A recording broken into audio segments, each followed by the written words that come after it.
The following stream contains mature content and subject matter. Viewer discretion is advised. Good evening, everyone, and welcome to McStabber Studios' one-shot of Xas Irkalla Shattered Worlds. We are playing this game for charity. We have joined up with National Breast Cancer as part of their Game Pink initiative for the entire month of October, raising funds for breast cancer support. And National Breast Cancer this month is focusing their money that they earn through this initiative on providing mammograms for individuals in need. They had found, based on their research of the statistics over the past year and a half, almost 2 years during the pandemic, that a lot of people were not getting their mammograms, either because they were displaced from employment and lost their insurance, they could no longer afford insurance, or they couldn't afford the price to get one. So basically, we are raising money for that to help provide direct screening services to people that need them.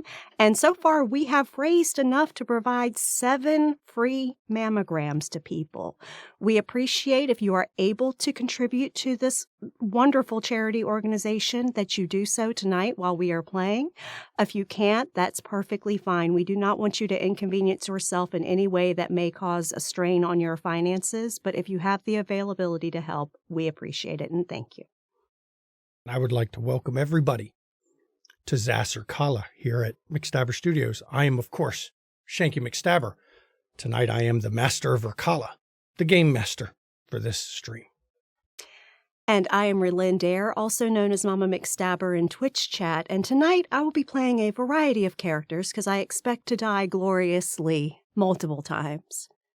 Truly gloriously. But first I'll be playing Shiala, a nomadic hunter. Hello everyone, my name is Moira Fuller. You can find me using Moira Fuller. And similarly, I expect to die potentially many times. Fingers crossed, we'll see, but probably gonna die. The first character that I will be playing is Teddy, who is a swamp naturalist who cares for various beastly creatures.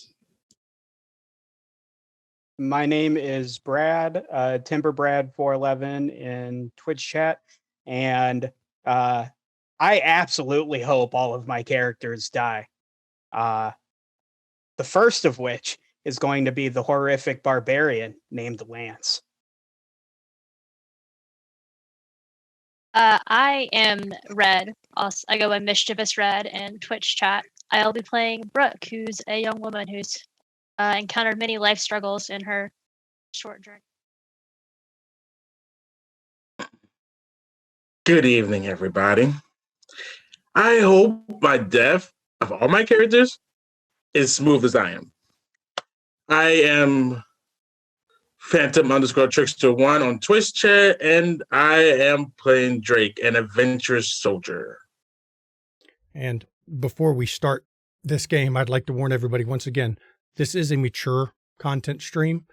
The themes we're going to explore tonight are going to be dark. It is going to be brutal.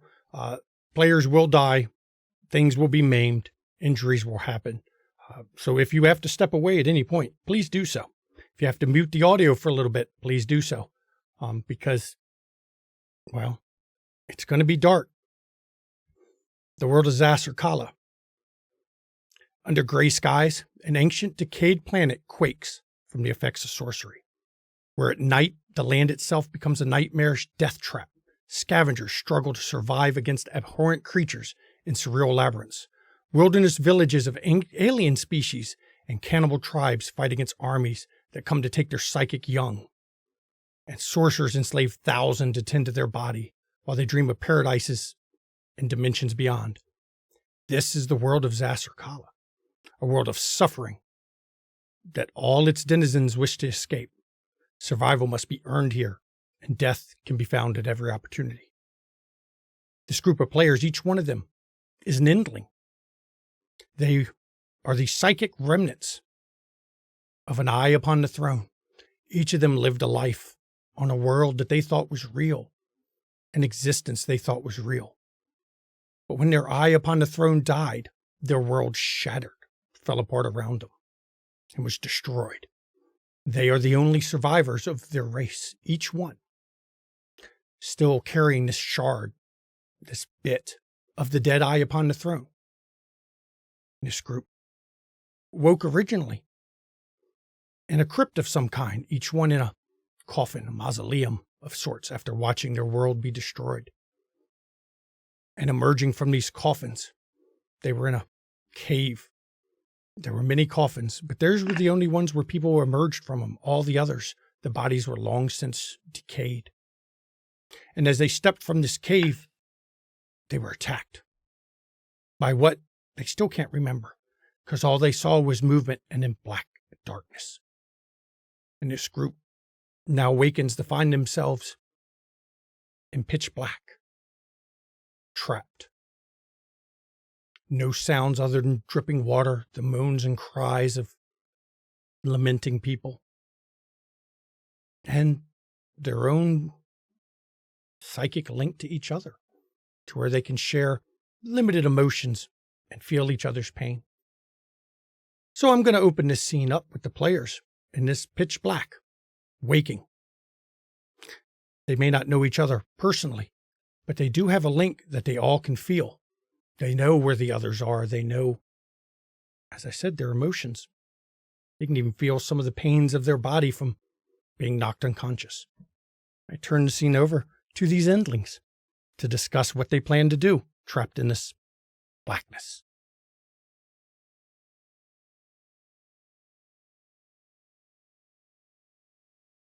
Lance would immediately look around for a exit. No light And of any kind.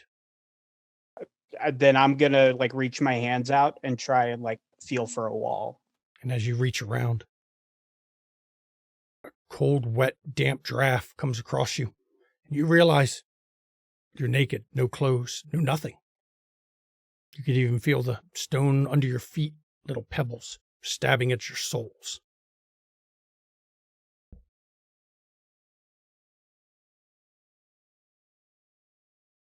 Brooke's going to try, and she's going to walk along the wall, but try and find whoever she senses is closest to her in the room, to try and at least find another person As you in move, possible safety.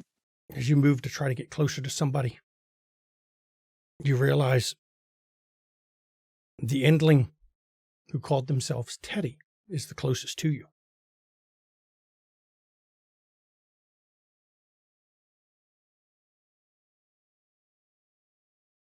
That you, Teddy?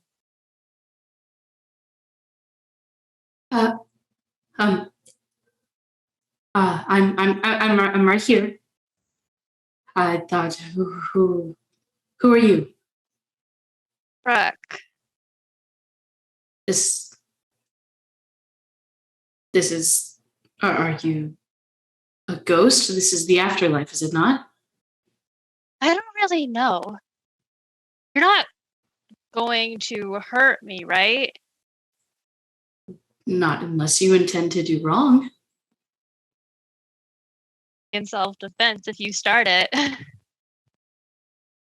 No, I mean, I just plan on lying here and accepting what may be.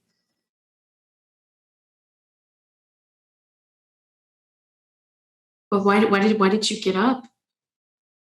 Try and do something. All sorts of noises. Well, is there anyone else? Hello? Where's the fucking door? Quiet! I am trying to listen. Why are you so loud? I was trying to sleep. Wake up and be useful. Bite me. There is no use. It is the afterlife.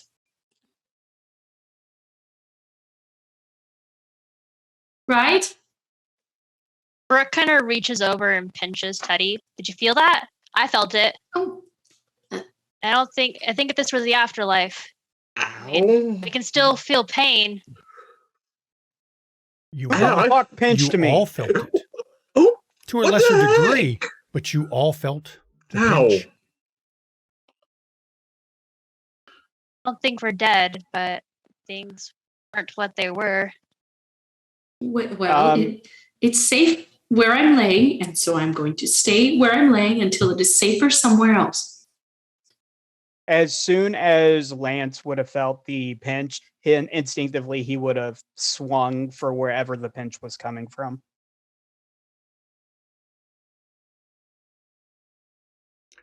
As you're moving around, Lance, you actually stumble over somebody you didn't know was there. It's obviously not one of your fellow endlings that were together in these crypts. I get down and immediately start pawing at the person, trying to figure out one, where their head is, but also whether or not they're alive. You hear a whispered voice. Unable to understand a word of what they're saying. So I'm immediately going to start frisking them to see if there's anything useful on them. They are naked as well.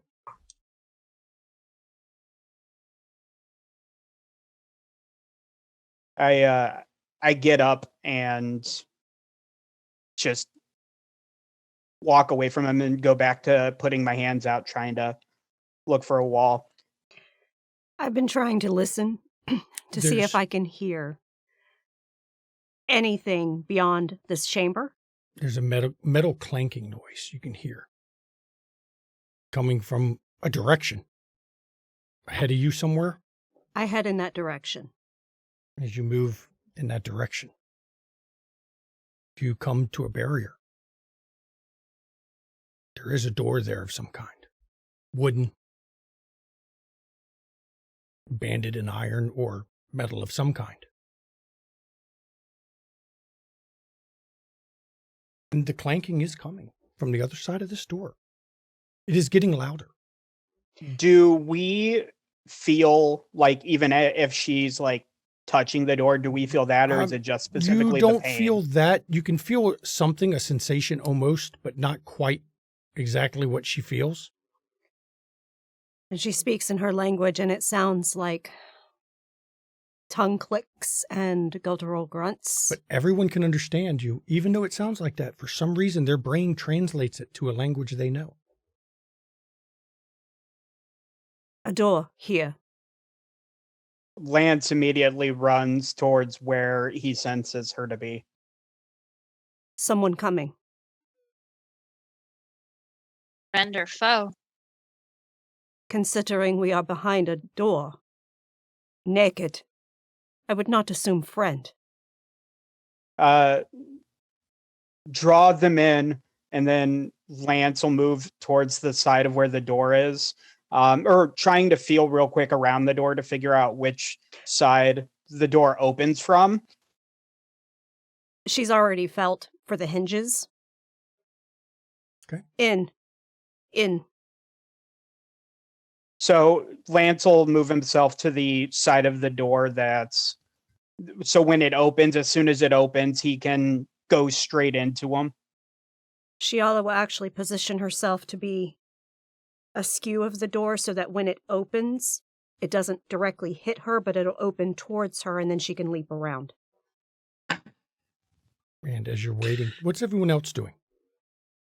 Rook, play dead. We're laying down. We're naked. We're dead. Play dead.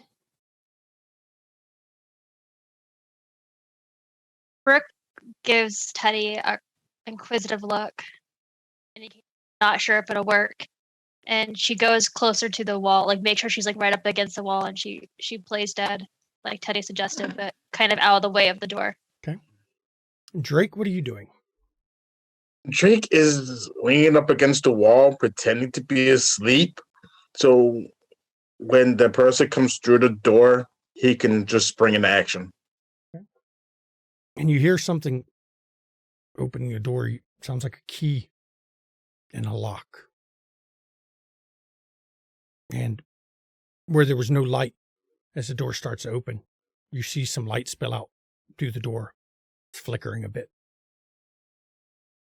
And you can see shadows, 5, 6, 7 shadows As the door opens up, those not hiding by the wall can actually see there's 7 guards with large clubs wearing dirty clothes covered, it looks like ash over their whole bodies. 2 of them have a large pot of some kind between them, and one of them has got a chain around his neck hanging over his shoulders with hooks on the end of it with meat, dried bits of meat hung on the hooks. When the door opens, "Kaka! Kaka!" The one who opens the door shouts at everyone. And he starts banging on the wall with his club. As soon as Lance sees the one with the chain and the hooks, he's gonna try to tackle that one. He hasn't come. None of them have entered the room. The only ones you can see are those that aren't hiding by the wall. And now that the room is opened, you realize you're definitely not alone in this cell. There's 2 humans, you might say, in the room as well. Both of them, they look like twins almost, very closely related. But one of them has a vacant look in his eyes, like he's not grasping where he is or what's happening to him. There's also another older man with dreadlocked hair, a long beard, darkened skin. He's missing both his legs.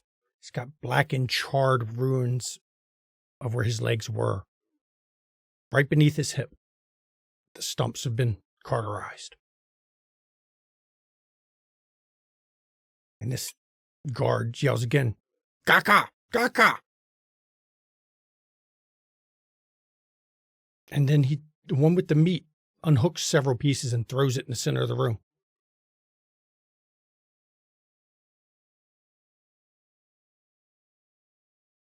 Does the one with the meat have a club? Yes, but he's further back. So the one with the keys is in front and yelling and banging on the wall. That is correct. Or the door. Okay. Shiala is actually going to use her capabilities as a hunter. Okay. To basically leap at the one standing there with the club to try to get his club out of his hands. Okay. And that sounds like a dangerous move for sure. Mm-hmm. And so you get to choose. You can roll 1, 2, or 3 dice. I will roll 2. Now, for those that are viewing and haven't seen this before, this is a game of risk in a lot of ways. If she rolls any 1s, her strain is going to increase, which increases her stress until she psychotically breaks. What did you roll? I rolled a 6 and a 3. 6 and a 3. And because you're using the fact you were a hunter, you get a 7. It's a partial success. So that means something happened, but something bad happens in the process. As you jump around the corner, you grab that guard's club. And you do manage to get the club in your hands and to take it from him. But in the process, the one with the urn, who was moving forward at the time, slams the urn into your legs, causing you to lose your footing. As the urn is spilled into the room. Because it appears they were throwing the water in the room to let it pool on the floor to give people something to drink. So what is everyone else doing? As soon as Shiala makes the jump, Lance would kind of take that, and I could actually use multiple of mine. So in his experience as a barbaric warrior hunting beasts in the jungle, he would be like, as soon as the one with the urn is focusing on her, he's going from the side to attack. Okay. So how many dice are you rolling? No guts, no glory. So 3. 3 dice. And we shall see how you do. 6, 9, 4. You have a 9. And because you used a specialty on it, which adds +1, that gives you a 10, a complete success. So you actually managed to do it with no wounds. So describe what you do. As it's a complete success, I will let you tell me how you accomplish this.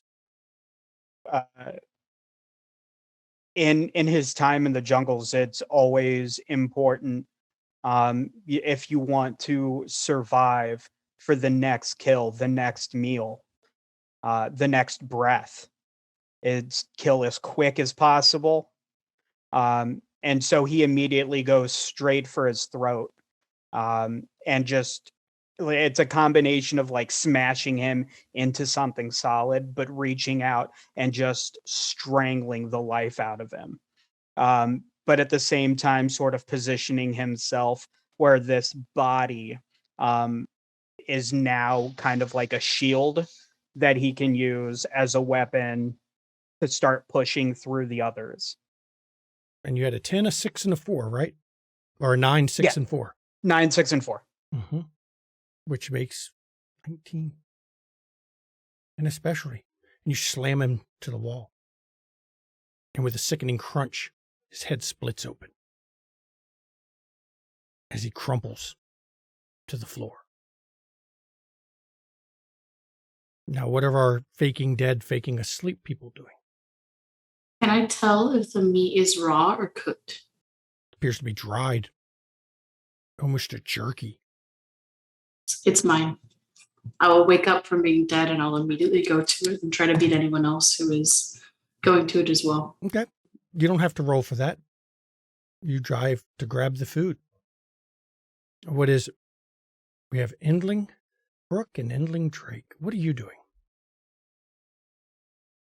So with Lance's and Shiala's attacks, I'm guessing that the guards are probably a little preoccupied. Is there one that is closer to the room that Brooke would be able to dash at to? It would have to be the other one that was holding the other end of the urn. That has now been dropped to the ground because, well, that didn't end well for him.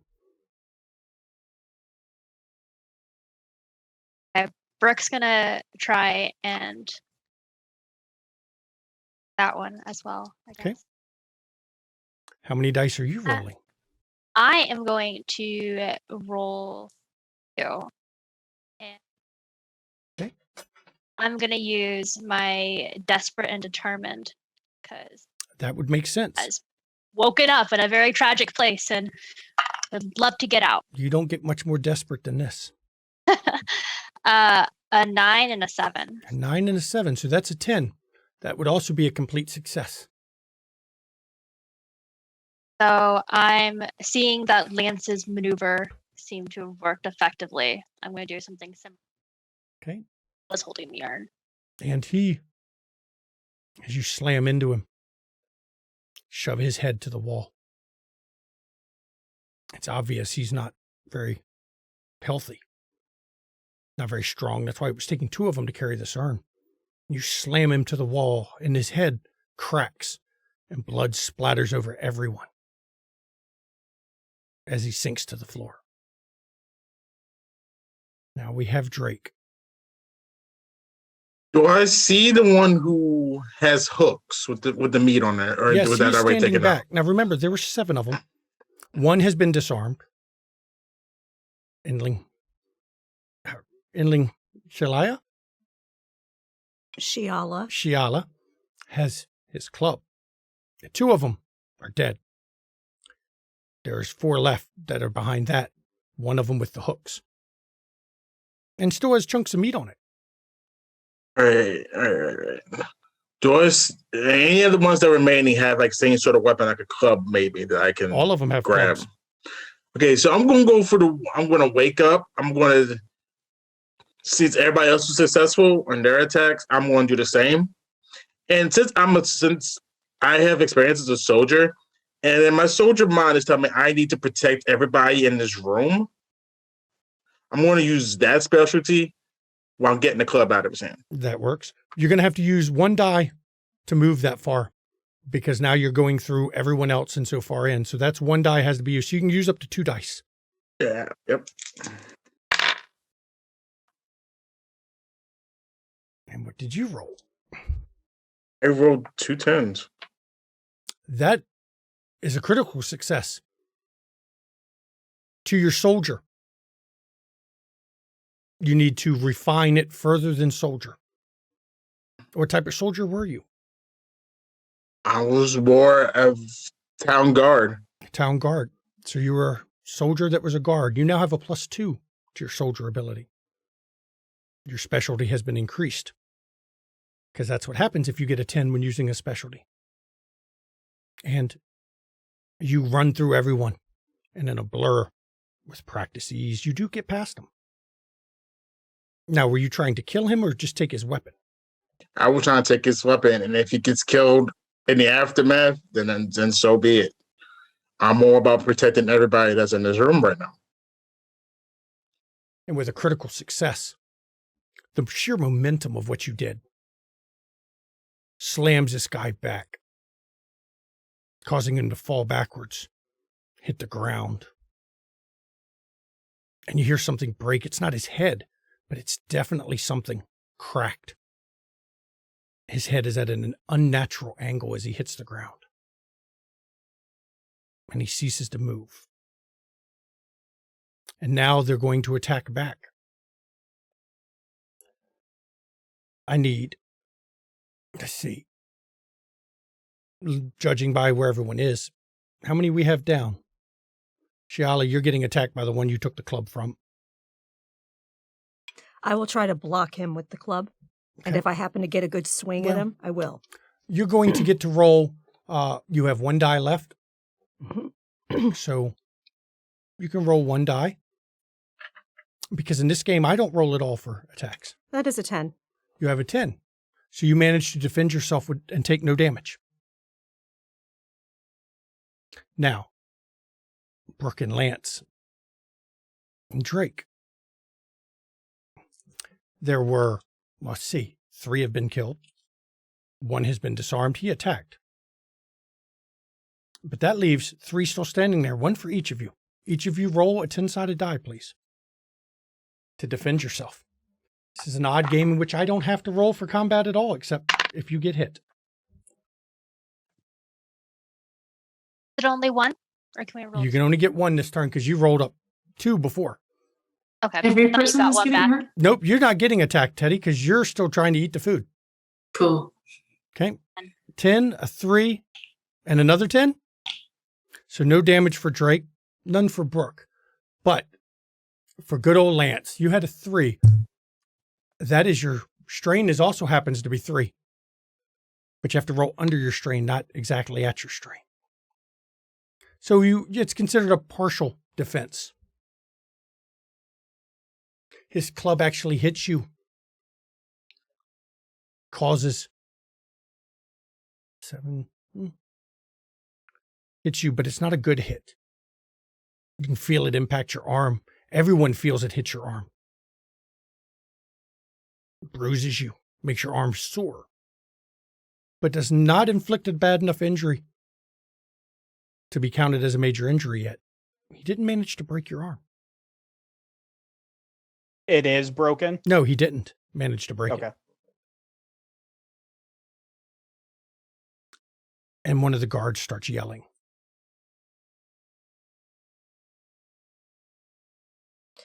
Oh, Shiala gonna shut that fucker up. Okay. So, let's see.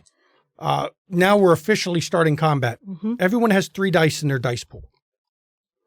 You get 1 back at the start of each attack round, 1 back at the start of each defense round. So, if you use up all your dice, use up all your dice.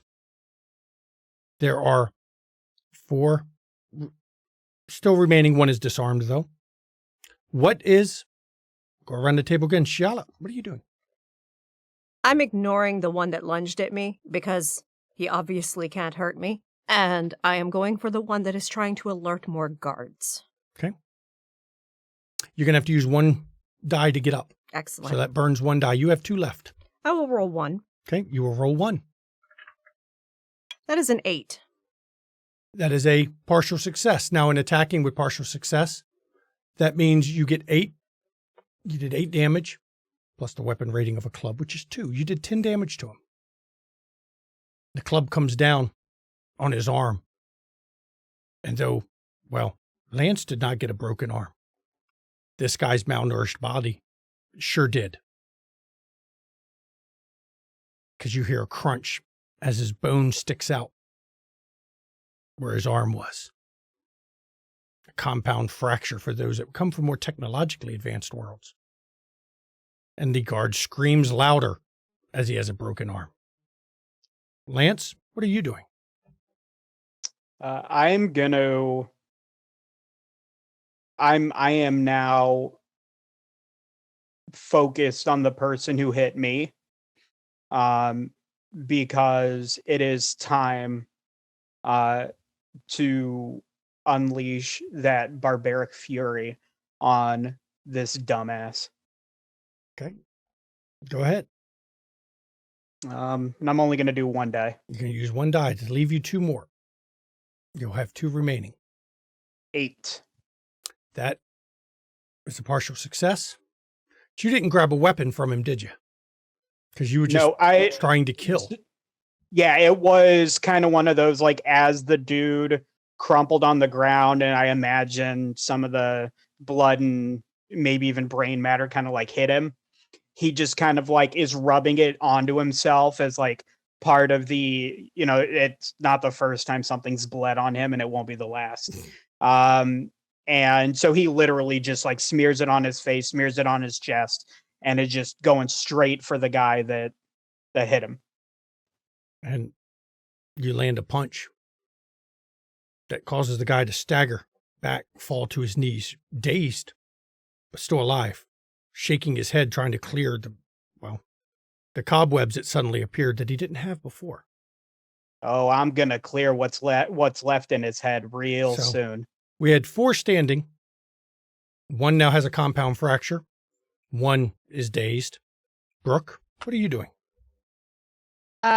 Brooke's going to try a similar maneuver as before, kind of like grab the one who attacked her his neck, like push him to the wall, trying to either knock him out or smash his skull again, so she can then take the club. How many dice are you using?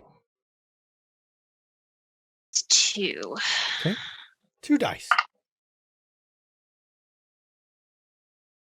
2 and a 2. 2 and a 2. That is below your strain. It is. That is a complete disaster. You do no damage to him. As you go to shove him, you kind of lose your footing a bit and slip.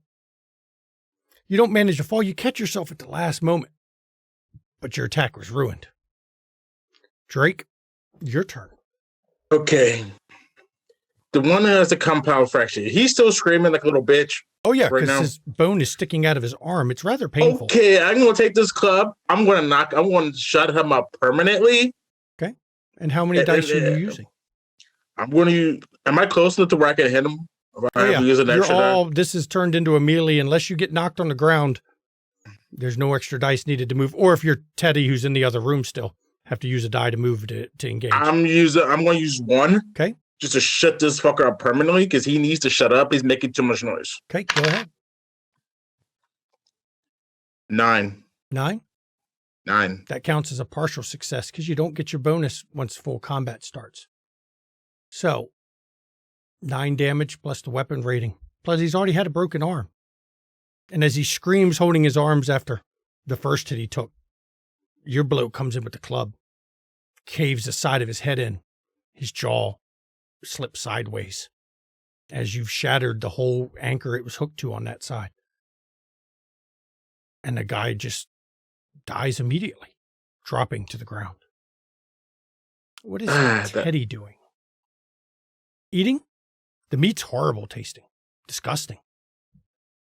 Yeah, I'd eat some, and then after eating a little bit, I would be frantically searching for some kind of cloth, anything to keep the meat in. There's the clothes these ash-covered men were wearing. That'll work. There's still, one's dazed on the ground. One is dead now. He had a broken arm, but now he's quite dead. I believe that leaves one other left. There's only 2 still standing. Unless my math is wrong. Yeah, I will. If there are any free clubs on the ground, I don't think there are. Have any other there's a clubs? number of them that have died that dropped them. You can go get one. Great. I was going to say, I know there's at least one club that's on the ground that I didn't pick up. So Yeah. I'd be fashioning almost like that classic hitchhiker like pack with a And cloth at So the you're end. not going to try to fight them. You're going to just go grab a club and start stripping clothes off the dead. Yes. Okay. So you don't have to roll for combat. And now, well, we got one dazed. He doesn't roll at all. The one who's left, that's standing there. He turns. Looks like he's about to run. But it wasn't a run. As he turns to run, he spins back around with a kick. Tries to kick Lance. How many dice? You got one die back in your pool. You're back up to 3. How many are you rolling for defense, Lance? I'll roll one. Very good. 10. You take no damage from the hit. As his kick comes in, well, you're a barbarian. You've been through this. You've seen how this works. You knew it was coming. Easily stepped aside. Watched his kick go through the air. And now we're back. Well, you've got 4 here. One gathering up a club to try to make some sort of carrying thing with it. Shiala, what are you doing? Are there any still standing? We got one still standing that tried to kick Lance and one dazed, looking like his eyes are about to roll back in his head. Probably a concussion of some kind.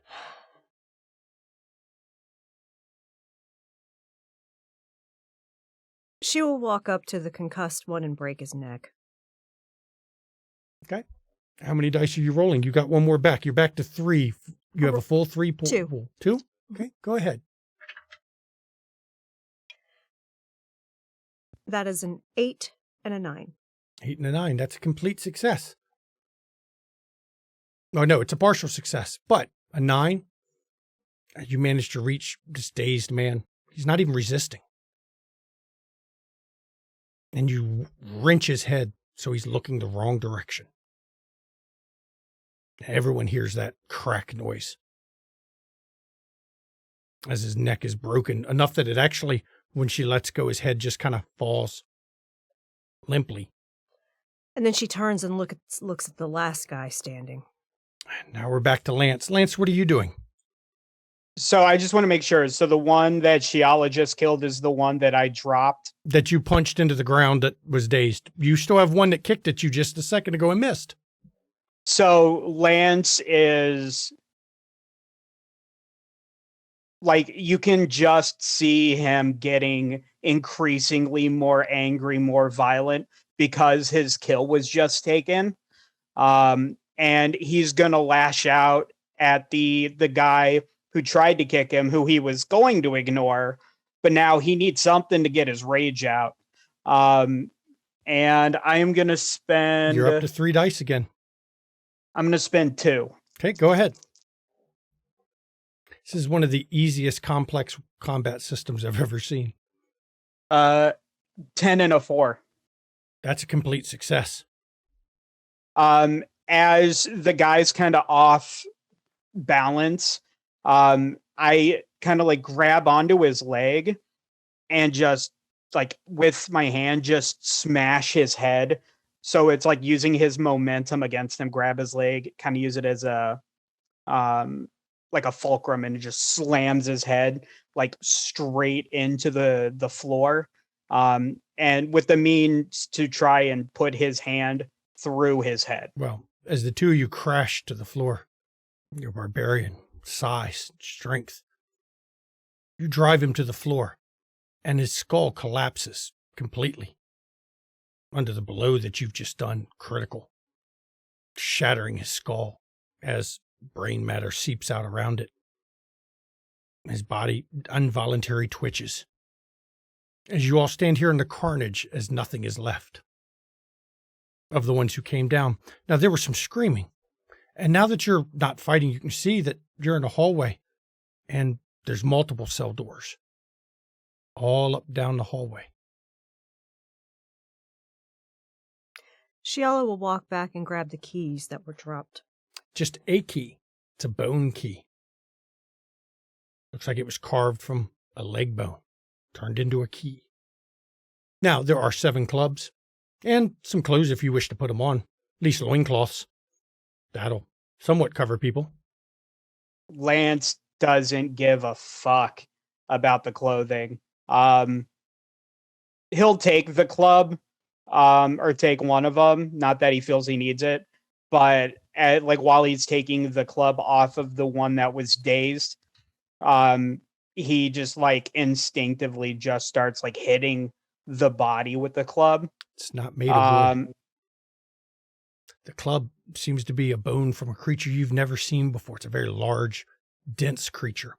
It's a large, dense club. Yeah, he's gonna take out what immediate aggression he has, like that extra that's just kind of flowing over out on the body that should have been his kill. Okay. And Teddy, you've managed to put the meat. It's disgusting. You don't know what it is. It tasted horrible, though. You managed to gather it up and put it from one of the loincloths into a kind of like one of the old vagabond carrying sacks with one of the heavy bones as its way to carry it. What is everyone else doing? Gathering up anything? Shiala is actually using her wisdom from being a nomadic hunter to gather up the cloths from the remaining bodies. She will tie one around her waist. She doesn't care about covering herself. She will tie one around her waist and basically make a pouch on the side and stuff the cloths in because she knows that this will be good for field treating wounds. You Brooke see? will quickly grab a club. Sorry. Go ahead. You can grab a club. Brooke will quickly grab a club as she sees Shiala taking all the clothes. She wants to make sure that she can at least get a club. Okay. Of course, if you want to cover yourself, I will leave some. It's fine. I really just want some form of protection. And in the Cloth room, just gets in the way. the guy that's missing his legs, he's mumbling words that you can't understand in a language you don't know. The kid that looks, or not kid, the young man who looks out of it, he's just sitting there staring and doesn't seem to react at all to what happened. But now that you're not in combat, you can see there's a dent on the side of his head where his skull was previously crushed, though he survived the blow. And the other one sitting there beside him is just holding his hand rocking. Lance will kind of like move towards. Are they near each other, or are they kind of like in Those separate two, areas? the two that look almost like twins are beside each other because one's holding the hand of his twin. The one he's holding the hand of the one who doesn't seem to acknowledge anything, seems to be lost. The one missing his legs, he looks right through you. He's looking around, but he doesn't seem to react to your presence. He looks right through you all. Lance will grab one of the extra clubs and walk towards them and throw the club like at their feet. And the only one who seems to have any awareness of what's going on, though, seems to want to hold the hand of his twin. Looks at it, looks at you, looks at it, and then kicks it away. No, speaking again So in a language you've never heard. Lance will look at him, having dealt with other tribes, sometimes with languages different from his. He'll look like both of them like straight in the face, and he'll just go point at the one with the missing legs, point at the other one, and then just say this, or just indicate that they're going to die. And then he turns around and leaves them and just says, "The weak in the herd should be removed."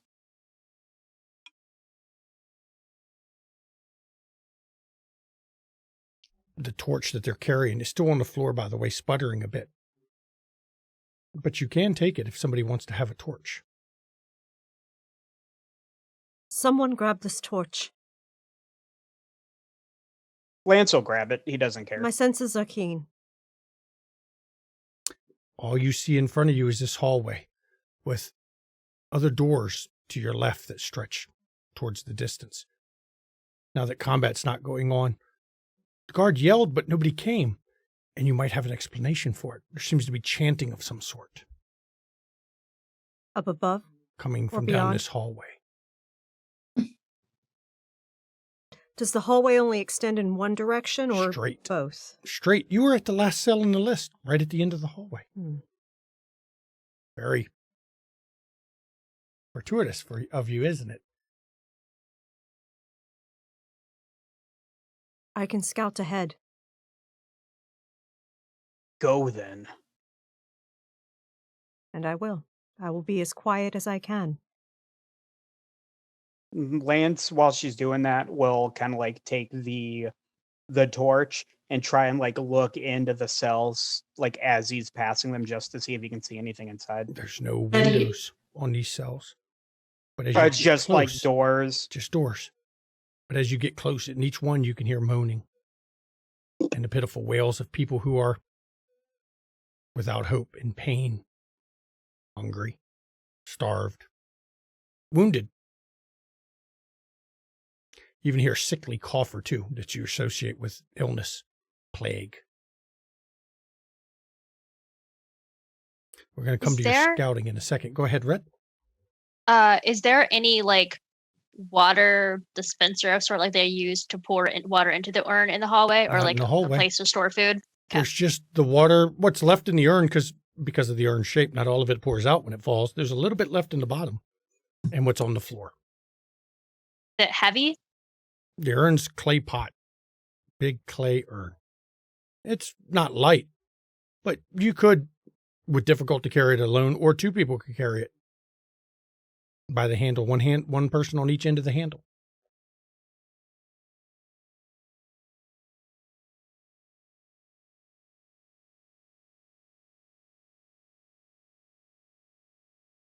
I'll leave it for now. If anyone else makes a motion to get it, and if they do, she'll help. Say anything. Does anyone help? Lance is in the hall looking around. Drake is putting on a loincloth, and so he can at least cover his lower half. He's not worried about the top half. And he's getting the club in his hand. So nobody seems to want to help you, Brooke, unless Teddy is going to help you carry the urn. That's fine. Teddy, are you going to help carry the urn? No. I have my food pack, and I'm actually walking close with Lance because I'm very curious about who's in the other cells as well. And I would even be knocking on them and asking, why are you here? Why were we sent here to suffer? Just trying to get answers. Shiala. Does Brooke at any point like actually like call out for help? No, she would look around for a bowl or some sort, or like a canteen to see if any of the guards have one, but They had nothing but a club, a torch. Well, one of them had a torch. she doesn't call out because she doesn't think it'd be efficient to have two people carrying it. Shiala, you get to the end of this hallway. And as you get to the end, it opens, there's a chamber beyond. Now the hallway is dark because you don't have the torch. But I am beyond, using my keen sense of hearing. in the room beyond, it's a large chamber, open chamber. There is, from where you can see at the far end of the room, there's a gatehouse, it looks like. You can see a large set of iron bars that look like it could be lifted, or perhaps there's a winch in there that you could get to. In this room itself, all the way around the chamber, you see dark spills of blood on the floor. Human body parts, some dried and desiccated, necklaces of ears, teeth, pockets that may be even made from human skin. And there's a large altar in the center of the room. And on this altar, you see a man laying there as somebody wearing black robes is hammering a wooden stake through his hands to nail him to this altar. Now, this altar appears to be stone, but it's nailing it through it. And as you're standing here, just so you know, you hear the chanting. And you hear him saying, Kentasala, Kentasala, Kentasala, and their hands are in the air. How many? Well, you have the one who's nailing it. There's at least 15, 20 guards. But as you look around the room, you also see that there's exits to your left and right. Not close, but along the wall to the left and a wall to the right. And you all would probably do very well to hide in the shadows, to slip around and slip out one of the two doors. Now, of course, the gatehouse is across the way from you. But you could at least get down one of the two side passages to avoid whatever this ritual is before something happens. She backtracks down the hallway. And as you come back, you see people knocking. Teddy, I believe, was knocking on doors. And in each cell you go to, you hear whimpers and moans. Sometimes you hear words, but you don't understand them. None of them speak the language of the world you came from. Not a one. And in hushed tones with her strange language, Shiala says, they are doing a ritual. 15 to 20? But shadows along the walls, exits. We can sneak out.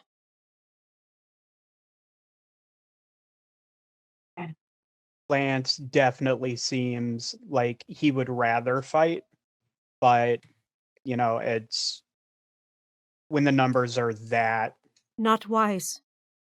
Yeah, so Lance just spits on the ground. Filthy cultists. Indeed.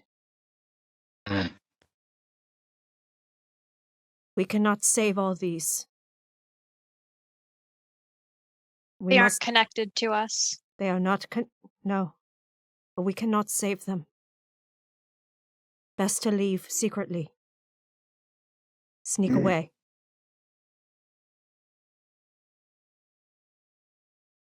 Let's go. Any place is better than here. The torch is not beneficial. We have to hide. Lance will throw it behind them down the hallway. Okay. Oh, well, don't get rid of it. I mean, every supply that we could get is useful. We just snuff it out. Water and in then pot? Snuff? Oh, So Lance will go back, grab it off the ground. And you grab it dip as it sparked everywhere as you threw it. Dip it into what little water's left in this urn, and it puts the torch out. Sputters a bit, doesn't like it at first. Of course, the water's now got contaminants in it a bit, but then again, it wasn't exactly clean water before, now was it? And you're left in the dark, but you can see down ahead of you, there's light coming from the hallway ahead. And then before we head closer, silence. As you get closer, you're hearing, Intasora! Intasora! Intasora! And they're getting louder and louder. And she points to the left, because that's behind all of the cultists. And behind urns, containers. And when you come back, you all see now that there's a man on the altar. Both of his hands have been staked, outstretched to the altar.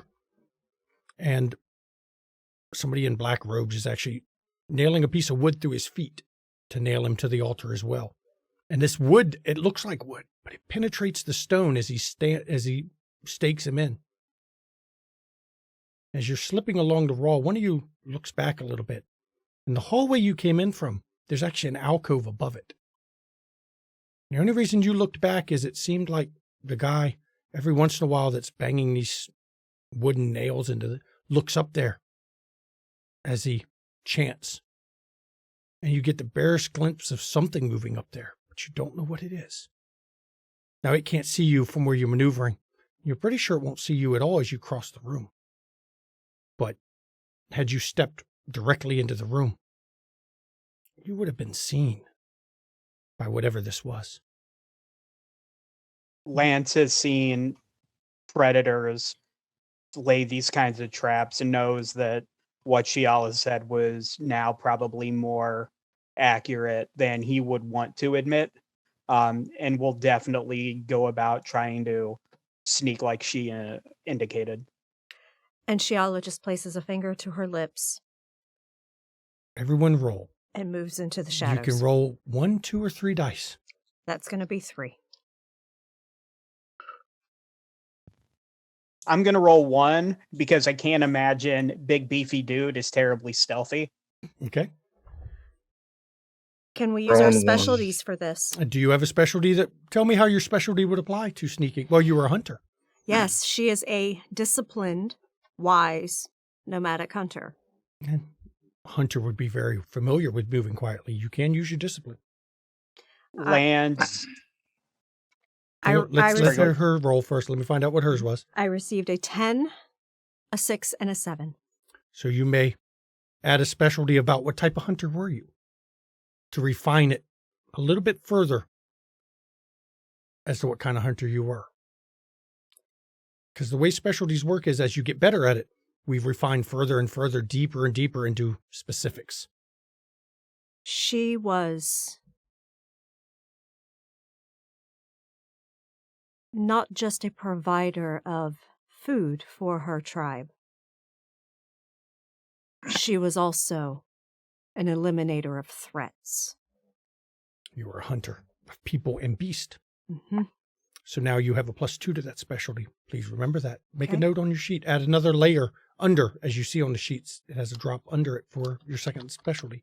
Lance, you're rolling 1 die. What did you get? I got a 9. 9.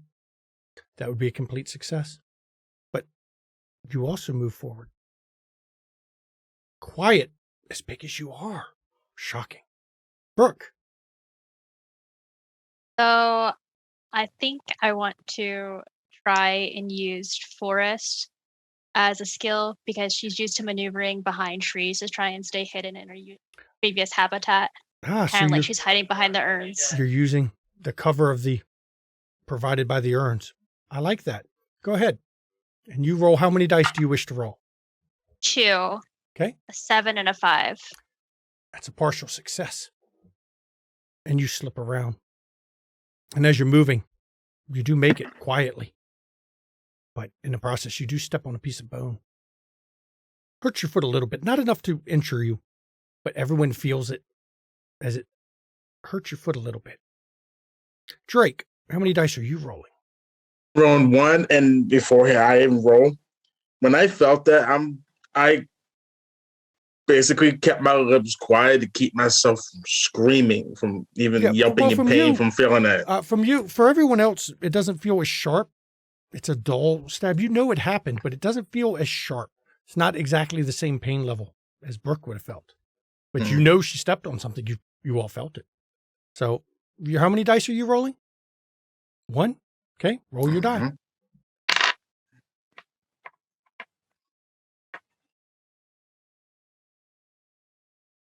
A lot of 10s, huh? And you quietly slink across the room, slipping through, and now we're at Teddy. How many dice does Teddy roll? I'm going to roll 2. And I am also solitary, and my society prizes beasts. I basically live out by myself. I'm a naturalist, and I live among the beasts, and the beasts of my world are very live and shadowy and creepy, and it's just a world that I've slunk into. And so my movement would be almost like that of a cat, like a snake, like it's a very lithe, fluid movement. Good. And you can use your bonus. Perfect. The specialties in this are so nice about how general they are. As long as you can explain it, you work it. Great. I got an 8 and a 6. You are also rather quiet. Your foot also feels bone under it, but not enough to injure, just to let you remind you are barefoot. And you come to a door. It's locked, but the lock appears the same as what you saw on the other doors. And you know, with all the noise of the chanting, you're pretty sure you can unlock this with not a sound. And Shiala will unlock the door. And with a click, it does open. And pushes it open as quietly as she can. And you found another hallway. It actually turns abruptly to your left and goes up a set of stairs. You all slip into the stairwell, closing the door behind you, of course. And as you climb these stairs, it's dark again. But it's not pitch black. There is light above of some kind. You can't quite picture where the light comes from. But it's enough light to see as you go up the stair and you hear chatter, somebody talking, multiple people talking. Not in violence, not chanting, just almost conversations as you come up these stairs. And you can hear the wind whistle. And there's a smell of decay and sickness, but also of life in some ways. And as you come to the top of the stairs, it opens into another hallway. And cells line both sides. And when I say cells, there's a solid set of bars that go all the way down the corridor it'll be on your, so you went up the left one, along your right side, set of bars. Each one of them has a cell door, as it's a series of barred cells as you're peeking around. But on your left side, there's windows. Though they have bars over them, you can see a dark, ashy night sky out there. And that's where little light is coming from, that ashy wilderness on the other side of those bars. Peeking around the corner, though, you do see there are people in each of these little cells. It's a very odd thing, too.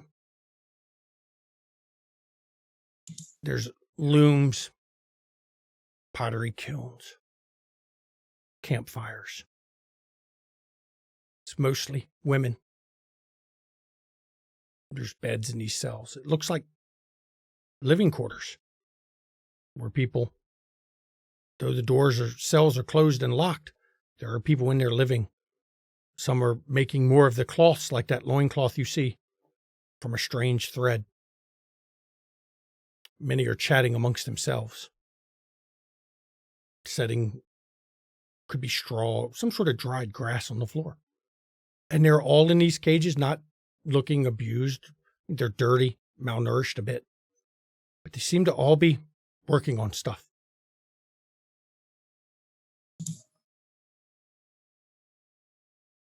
The wind. Do you hear the whistle? Wind means outside.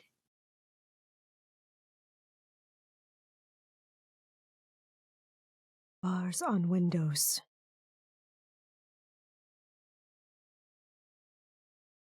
Women in cages working.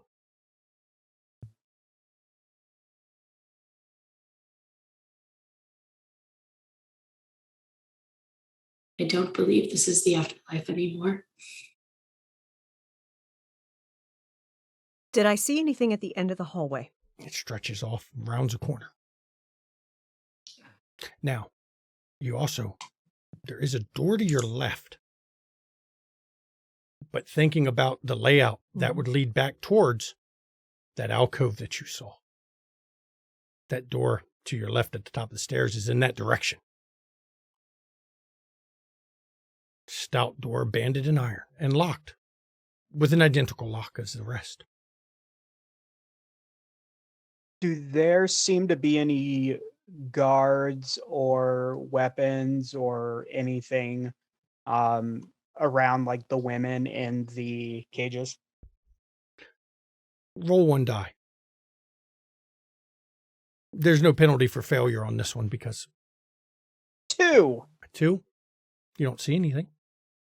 I will take a look for that. Okay, yeah. There's no penalty for failure on this. I just want to see if y'all have a chance to notice. That's an 8. I want to Go ahead, Brooke. And I want to, you mentioned there was a fire. I want to look to see if there's any supplies to start a fire nearby that we could possibly take. The with fire, us. there's several cells have fires in them. They must have a way to start them. Though you can roll a die and I'll let you see if you see anything. The 8. You see wooden halves of something sitting in the dried grass that they're sitting on. Only 1 or 2 that you can catch out, but it'd be very easy to hide a wooden hafted weapon under the grass. Weapons under the bedding. And as for looking for stuff to start fire, there's several stones that they might be flint or might be something that starts a fire in the cells with them. And these cells do have the same locks as your key work, that they all look the same. It's odd that all these locks look identical. It doesn't even make sense, because identical locks, with the technology you see around you, how? But they are identical. Are the walls between the cells, are they bars or are they like stone or what? Bars. So they're open cells. Mm-hmm. With the doors that are also barred. Almost looks like a prison, an old sheriff prison area where it's bar and barred, separated by bars. Like a holding cell kind of thing. But multiples. Each one seems to have a group. This was the only way to go. Yep. And there seems to be, I mean, the corridor goes down and turns, but there does seem to be several people there. I mean, there's 3 or 4 in each cell.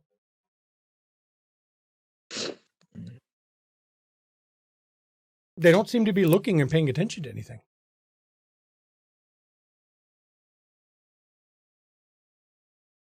So I just want to make sure I understand. So coming in like the way we're facing to the left is the door with the alcove where whatever the fuck is. Yes. And then left along the wall is windows. like, or is the wall with the barred windows. Mm-hmm. To the right is like that holding whole cell. Bunch of cells. Yep. But And straight ahead. Straight ahead and then to a curve. Yep. Is the curve to the left or the right? To the right. So it curves around to the right and it's just maybe to the gatehouse that you saw ahead of you. So Lance would try and sneak. So I just want to make sure. So if I used 1 die earlier, that means I have 2 left, correct? New combat resets it. So if you get into but combat I've used now, you'll one have 3. since. No, you can but always roll 1 to 3. Okay. Unless it's combat. Okay. So Lance would try and sneak down the hall towards where the curve is. Because if they're not looking and that seems to be the only way to go, he's going to just keep moving. Okay. Shiala sees that big fucker going. She's going to follow right behind him. Everyone else, what are y'all following as well? Yeah. Yeah. As you move down the hallway, they don't seem to look at you, don't seem to notice you as you're going through here. He would keep his back to the wall and keep eyes on them as he's going down the hall. So and he dip like under if they, windows so that Does anyone look outside the window? Just curious. Lance doesn't. He's more focused on the people that could either raise alarm or see them or whatever. Shiala will peek out the window as she dips under. Outside, it's night.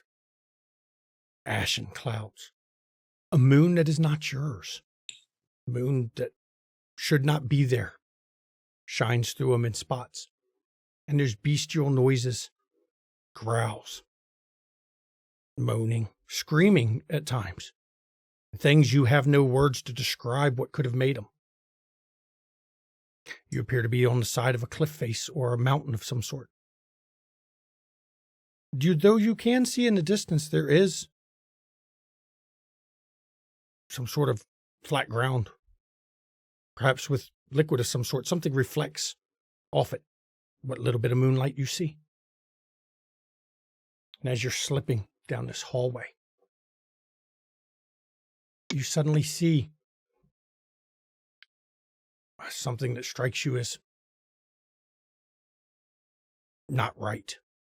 A thin figure slips through the bars, between the bars. Thin, almost like a skeleton that has just barely skin stretched over it. But the skin doesn't have any meat to attach it.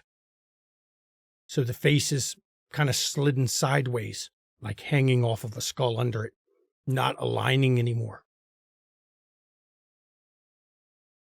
And it has small stubby wings on its back, though it is humanoid. And it doesn't make a sound as it comes in. And you see it as it comes in, it leans into one of the cells in front of it. And it's looking through the bars, just watching what's going on in there. And every time it moves its head to look, the skin shifts oddly, as if it's not attached to the skull or the bones under it. But it doesn't seem to notice you as it's staring into the cell. And it has actually walked up to the cell, one of them, and has itself as close as it can get to it. Yeah, Shiala's getting the fuck out of here. Yeah, Lance is going to keep moving toward. Drake is the dipping at exit. this point. Drake's like, I'm noping the fuck out of this. I'm gone. Everyone roll a die, please. It's like, I don't know what the fuck this beast is, but That's is a not 10. And Oh, shit. oh no. Lance, your stress is now, or your strain is now 4. Your strain has increased by 1. As you walk, everyone is quiet enough. 3 works.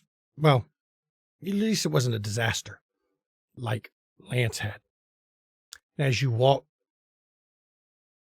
Lance, watching this winged creature, manages to hit something he didn't notice was there. Small clay pot of some kind, because it tips over and makes a tink-tink noise. And this winged thing, its head snaps around, though the skin is delayed following up.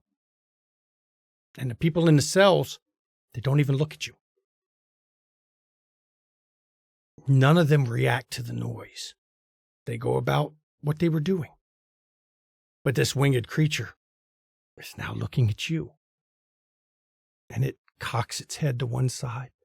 And it cocks its head to the other, as if it's contemplating what it sees. big, muscly, naked, angry dude. Big, clumsy, angry, naked dude. Yeah. Oh yeah, clumsy. I guess that's important too. And it actually steps fully away from the cells and spreads its arms. Spindly, thin things. You're not even sure how it works with not enough muscle under it. And it almost crouches, waiting. As it still cocks its head, watching. Lance will almost kind of mimic the position it takes, but instead of like the wings or whatever, it's the torch in one hand, the bone club in the other. Okay. So what is everyone doing? There's 5 of you, 1 of it. Yeah, no, that's not natural. Shiala is literally thinking, okay, if this idiot wants to fight it, then...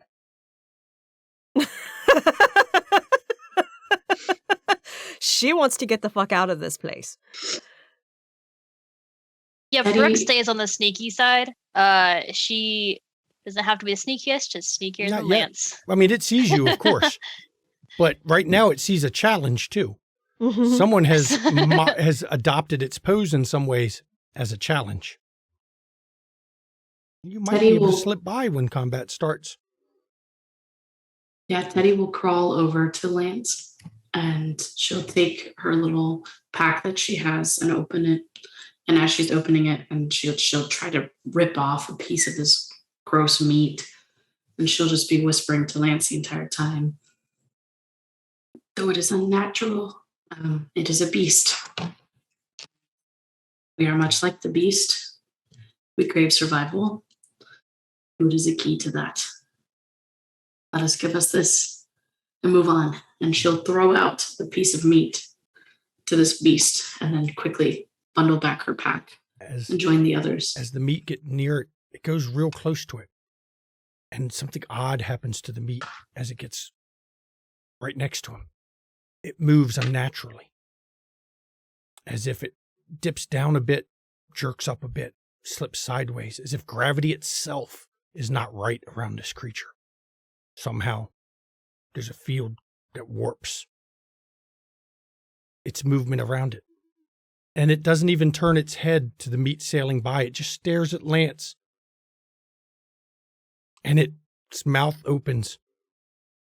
And it looks like it's screaming, but it's not. Not a sound emits from its voice as it does this. Not a peep. A wordless scream as it leaps towards Lance. As soon as he gets like it does the screaming kind of thing, all Lance is going to say is "go," like to the others. Okay. So here we go. It is combat. Is anyone else trying to fight it? Or are people trying to go by it? Lance is not. Lance is meeting it to fight. Let's get fight that fucker. Oh, he won. Drake's leaving. Running past it. Okay, we know what Drake's doing. Teddy? Yeah, I've done what I can. And if he decides to stay and fight it, then that is his battle. Brooke? Brooke hates to leave someone who she knows has a connection, like the connection to, because she knows she'll feel it too. But at the same time, she doesn't really know what she can do. Her expertise isn't in fighting, so she... You're leaving too. And then Shiala. Shiala places a hand on Lance's shoulder. Learn what you can of it. If it comes after us, we will destroy it. Go! So as you slip And we away, go. we're going to handle Lance. Lance, you get the first attack, as always in this game. You have 3 dice. That is your starting attack pool. The beast doesn't even pay attention to the rest of the group, focused on this one who challenged it, who dared to mock its posture. How many dice is Lance rolling? I'll do 2. Okay, go ahead.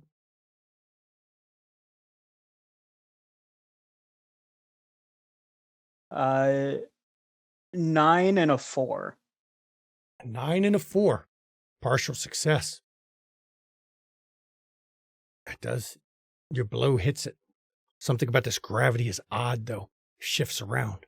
But unfortunately, as you hit it, you did manage to land the blow through the gravity. And where your club hits it, black blood shoots out and hits you as well. And you have now taken, looking at my location chart, not a good spot for you. And the blood hits you dead in the torso and burns through your muscles, giving you a major injury. It actually burns the ligaments of your arms a bit, hampering your movement.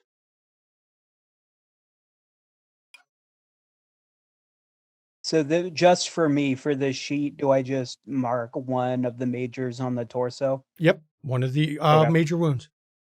Okay. And Lance will, like, as he's getting hit, will make sure to maneuver to, like, put the body in between them leaving and whatever this thing is, because Lance will go down fighting if he has to, but he's going to give it one hell of a fight. You used 2 dice for that one, right? I You did. get 1 back for your defense phase. Now you have 2 dice in your pool. How many rolling for defense when it attacks you? I'll do 1. Roll your die. 7. 7. Partial success. It's not good. Not good at all, actually. It's unfortunate, too. As you had hit him, he actually reaches out with this odd hand. It seems like the flesh is not right. And the hand reaches out, tears across your chest, rips a hunk at a pectoral muscle, giving you a grievous injury. Please mark a grievous injury box. As he tears a chunk, rendering one of your arms not very useful anymore because the chest muscles aren't really working for it anymore. You can move it, but you can't lift it to go with it. And now you get a die back. Add one back to your pool. And you are quite wounded at this point.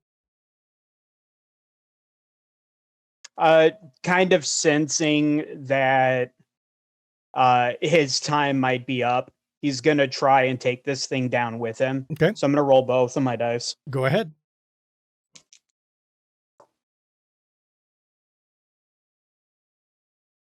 A 1 and a 5. Strain goes up again, giving you a strain now of 5. But the 5 is a partial success. And you hit it. And your weapon lands again. But as it lands on him, once again, black blood shoots out where it lands. This time as it hits you, scalds your arm a bit. Isn't enough to stop it from working, but you feel the pain of it. Everyone feels the pain he's gone through.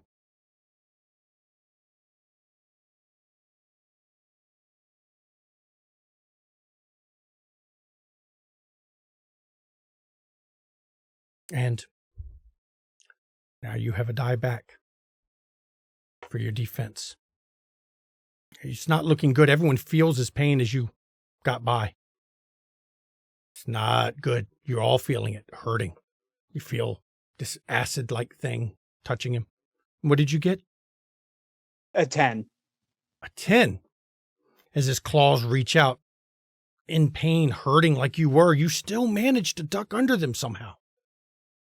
I think it's like the wounded animal in him. He's almost like reverting back to that bestial, animalistic survival. You are still managing to not die. Somehow this thing is clearly stronger and faster. But your instincts are true. You have one die again now for your attack. You've burned off a lot of what you had. Not much left. What do you get this time? Another 1. I put your So strain at 6. remember earlier when I said this may be a really bad idea that I've done? And as you go to hit it, the pain from your torn chest muscles racks through your body. And you feel the injury, and everyone feels it. Hurts even worse now for you because it is in proportion to how much pain he's in. And you can feel your vision kind of hazy at the corners. But you still got fight in you, don't you? You haven't hit a mortal wound yet. So now you get to roll 1 die to defend yourself. It's not going 2. well. And that is below your strain. That is a disaster. And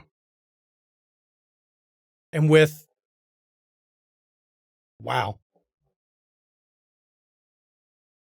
He reaches out this time and he grabs your head in his hand. And he pulls you from the floor. And your head is caught as he pulls it closer to his body by this strange gravity field while your body is not. And in the process, it causes, your head to separate completely as your spine and your neck is mashed, twisted, pulled apart, drawn into it in some ways. And as life force is gone and a pool of black surrounds where your blood was and where you had died, you do see he grew a bit, got a little larger. And the group has reached the end of the hallway and turned the corner, and you hear, well, the scream of Lance. And then you feel the pain, and then you feel nothing. He is gone, severed from the link. And then you feel a stir, an echo, something odd. The link is rebuilding, and you don't know how. You don't know why. Where did it come from?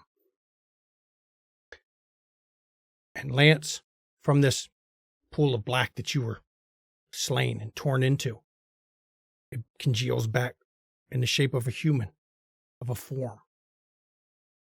Another world has been shattered, another world destroyed. You are still the Endling Timberbred. You remember the Lance of life, or the life of Lance and the world he lived on, and the destruction of your world. But what is your name now? Because you also remember another world, another life, in which that world was destroyed, and you were the last survivor as well. You now have the memories of both people. Two worlds destroyed in your head. So this one is named Roscoe, is a depraved, privileged noble. And you all feel as this link reforges, rebuilds. And there's another endling linked with you, emotions bleeding through. You know where he is. He's where this thing fell. Now for you, Roscoe, the endling timberbred, the creature that was there, it's gone when you reformed. You don't know where it went. Disappeared. All that's left is, well, blood and a body. Body you recognize. You pulled yourself out of it. It's that other memory of a life lived and a world destroyed that was stuck in your head. And as you move down the hall to rejoin your companions, I think with the death of Lance and the birth of Roscoe, this is where we are going to go to break. We will see everyone in 10 minutes as we find out whether these endlings can escape or not. Please enjoy the break, everybody. See you in 10 minutes.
Welcome back, everybody.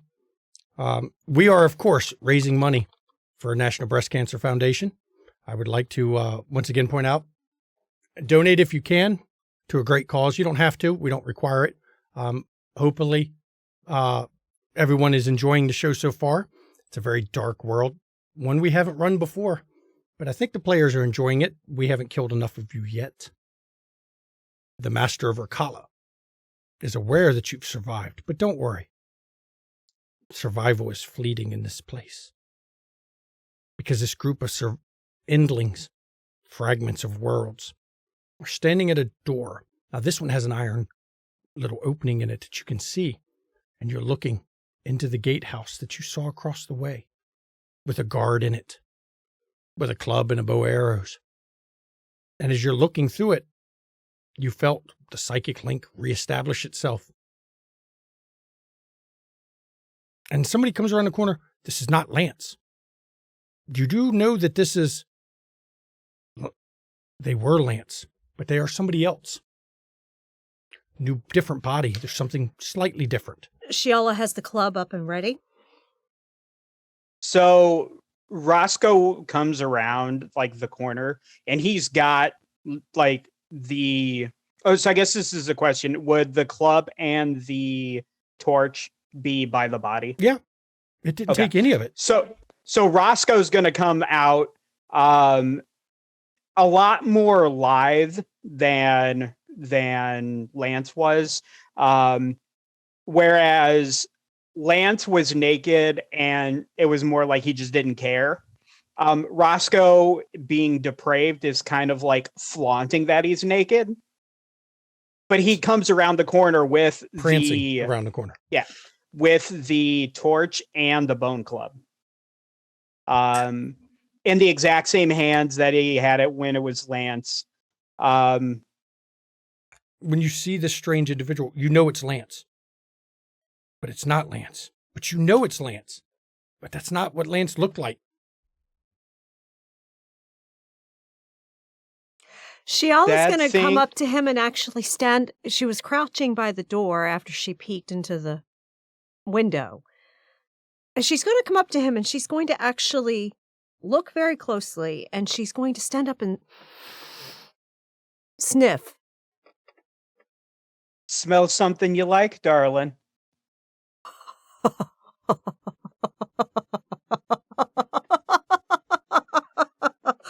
Oh, this is going to be fun. Now do be quiet. There's a guard with bow and arrows and a club in there.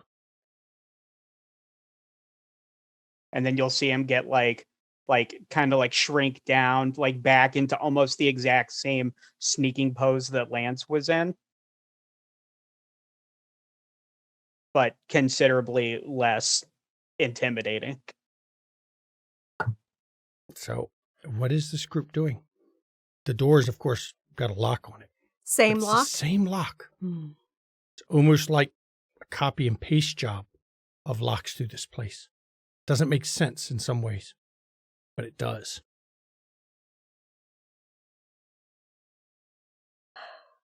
Those of you that can fight, be ready. We need to move quickly on this one. It is one god. Are we going to give him a bit of the dip and slip? Absolutely. What is that? You know, the old razzle dazzle. So are we running or are we fighting? We are fighting. We are knocking this guy out. This is something I saw downstairs. This is the gatehouse. We can lift. There's got to be something in here that we can open the gate with to get out. But where are these survival instincts? I mean, we were in a room and we were given water and food, and then we attacked those that provided that to us. And now we're posturing towards beasts and fighting guards. Did you not see them crucifying someone? Oh, I did. Did you not see the women in cages? I did. Did you want to become that? If you do, you can go back. I mean, I know right now that we're alive and they're alive. Actually, though, one of us died in some I'm way. alive times 2. Well, kind of alive, kind of dead. He just kind of like points to his head. It's like, it's all still here. Well, I hope it's here plus some better survival instincts. I mean, if we must fight, we must fight, but... He has a bow and arrow. That could be beneficial. We would still be in that hole if it wasn't for our instincts. The hole with food and water. Then go back to it, darling. Exactly. If you're gonna whine and complain, you can go back. The rest of us and go like on ahead Roscoe and live. will brandish, just kind of like pointing the bone club back towards the way they just came. You're more than welcome to go back. Something unknown is going on here. We are all connected. We come back from the dead. Only way to figure out any of that is to keep going forward. Imagine living countless deaths, just waking up and dying in that cell.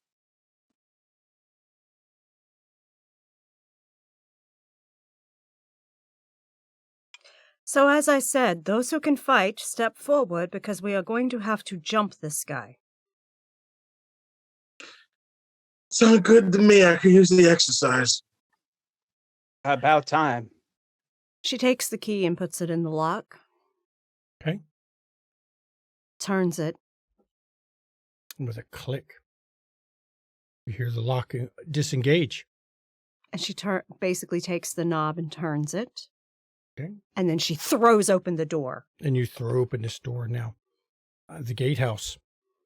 Remember, you went up a stairwell. He's on the upper level of this gatehouse, apparently. He's standing on there's a platform that you're actually open the door up on. Runs around the rim of the room because he's overlooking the ritual that's going on. And as you all open the door to rush him, we are going to begin combat. Everyone starts with 3 dice. I'm doing 2. Okay.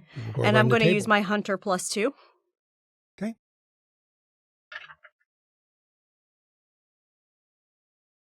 That is a 10 and... Was it a natural 10? Or it is a natural 10. Okay. So you did a critical. You cannot gain a bonus to your specialty in combat, unfortunately. But it still counts as a critical success. You rolled 2 dice. Mm-hmm. Your club reaches out. Hits quite well, actually. Kind of shocking. You see she leaps like a cat from a crouched position. And with inhuman grace of some kind, he tries to get out of the way of this club. And it hits his arm with a crack. But for some reason, though it hits him, and it's a good solid hit, you don't hear any bones break. Skin seems to be tougher than it should be. But the blow lands and does injure him. Roscoe, what are you doing?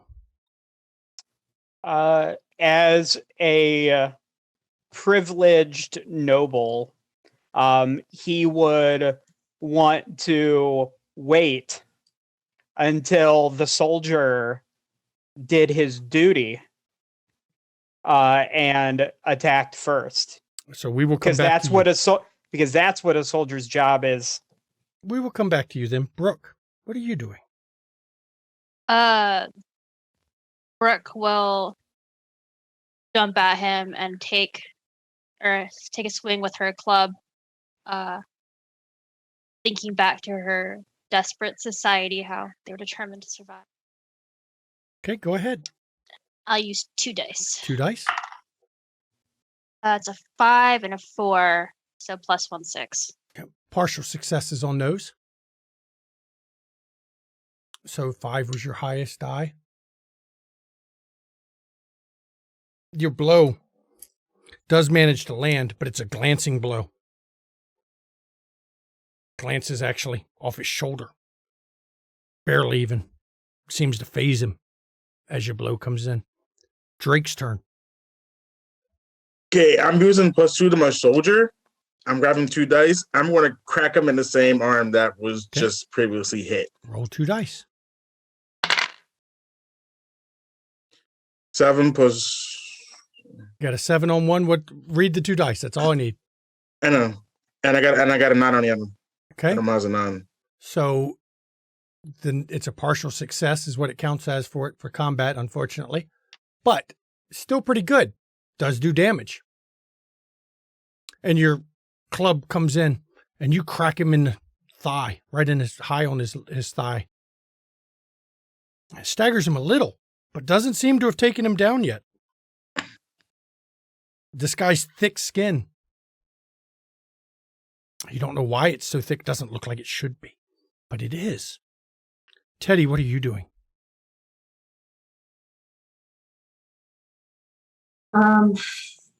Teddy will be low, crawl along the floor, and target the tibial artery.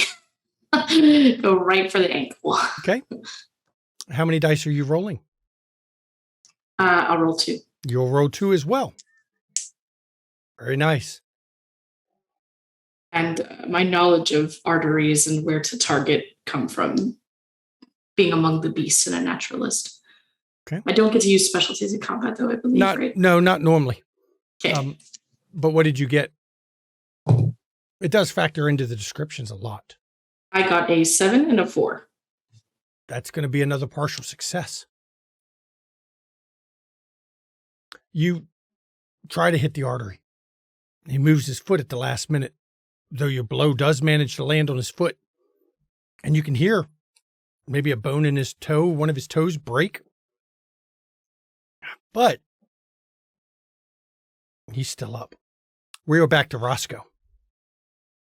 So the soldier having done his duty, Roscoe kind of foppishly takes the bone club and aims straight for his groin on the like as he's kind of like dealing with that, being depraved. You're going for the balls.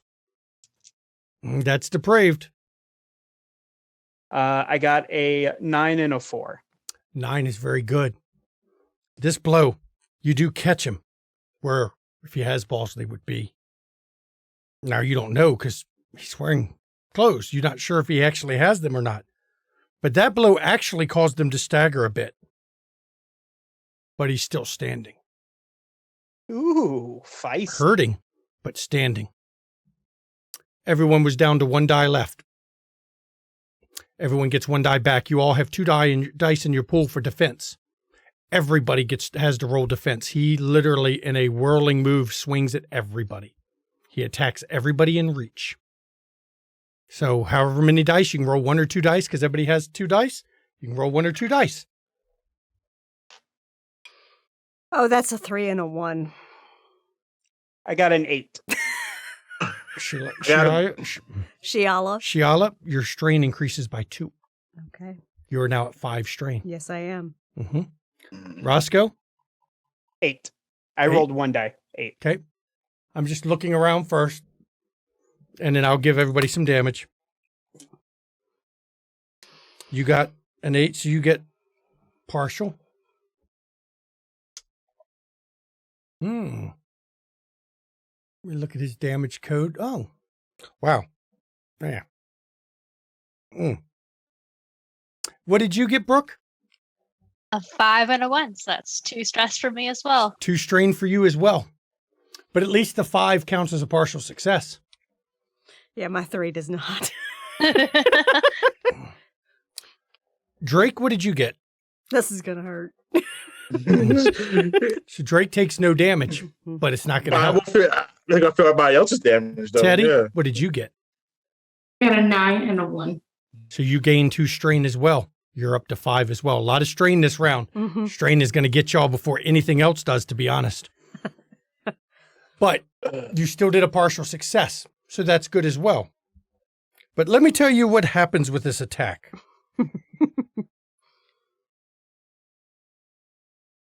And for good old... oh, fuck. His blade lances out. He didn't have a blade. Or sorry, his club lances out. He had a club and a bow. His club lances out, smashing into Shiala's head. In her head? Okay. Causing a mortal injury. Disaster is a disaster. With a mortal injury, does she die?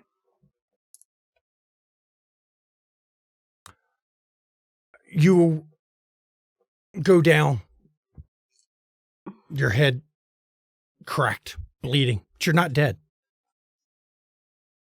You're mortally wounded, but not dead. You can feel your skull has been caved in this part, but you're still somehow have the fight in you. For Roscoe, this weapon came out and it hits you. With a quick movement, he catches you in your leg. And you take a grievous leg injury as your bone is shattered by his club. No! Not even done attacking. He proceeds to smack Brooke in her right shin, shattering that bone with a grievous wound.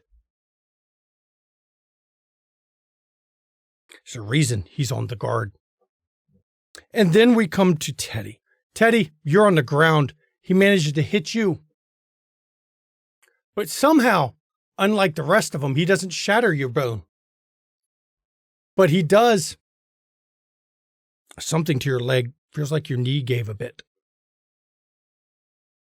Something is torn in your knee. You're going to take a grievous injury. Or sorry, a major injury to your leg, left leg. Everyone gets one more die back in their die pool. Shiala, you can fight. Isn't she unconscious from the head wound? No. It's fucking mortal? No, you are still conscious. Just bleeding. Bleeding. Your skull, you can careful what you touch because the skull is soft where it should not be soft. It's like a newborn skull. It is. You are in danger of death, but somehow, in this weird, strange landscape, it did not kill you yet. Everyone, it's a new round. You all have one die back in your pool because everybody burned their dice, didn't they? Shiala looks at him and says, "In my world, you would be worthy to marry my daughter." You have one die to roll. And your strain is 5. That is a 10. That is a critical success. Now I see how much damage you did, minus his tough skin. Your blow hits him. And from all of his swinging and carrying on, Apparently he didn't recover his balance well because he staggers heavily under this hit. Oh, she put everything she had into it. Definitely starting to lose his footing as his whirlwind dervish of attack is being counteracted by pushing him back so he can't regain a chance to get his footing right. Roscoe, are you passing again and letting somebody else swing first? Because Roscoe don't like to be the first. No. The soldier, please. Okay. We'll come back to the soldier. My leg hurts. Just go on. Go ahead, Brooke. It's on you next. You have one die left. Go ahead. Yeah, so she's again gonna try and maybe like swing at his neck potentially. Try and like wind him. You're gonna try to hit him in the throat. Club punch him to the throat. I got you. That's a 9. A 9. Still only counts as a partial success, but that's actually a good hit. And the blow catches him in the throat, and you hear him gasp a bit. He doesn't drop, but he does seem to be having trouble breathing now, as his windpipe is partially collapsed. Drake, what are you doing? I'm going to take a swing and crack this fucker in his ribs. Okay. Go ahead. You only have one die left, so go ahead. No, I only spent one for defense. That's right. You have 2 dice.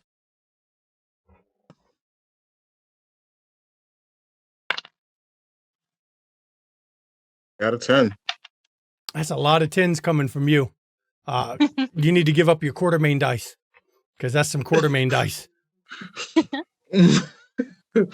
And your blow hits him. And you almost knock him off the platform that he's standing on, the little edge around it. But not quite. Damn, so close. Teddy, what are you doing? Teddy is going to slink away, holding her head. And like clasping at her knee and just feeling all this pain, and she just feels overwhelmed, and she's going to save her die for defense. Okay. Roscoe? Kind of like bouncing on one leg because he obviously can't use the other one. Not with a bone sticking, shattered. He's gonna try and swing and hopefully knock the guy off? The guy off the ledge.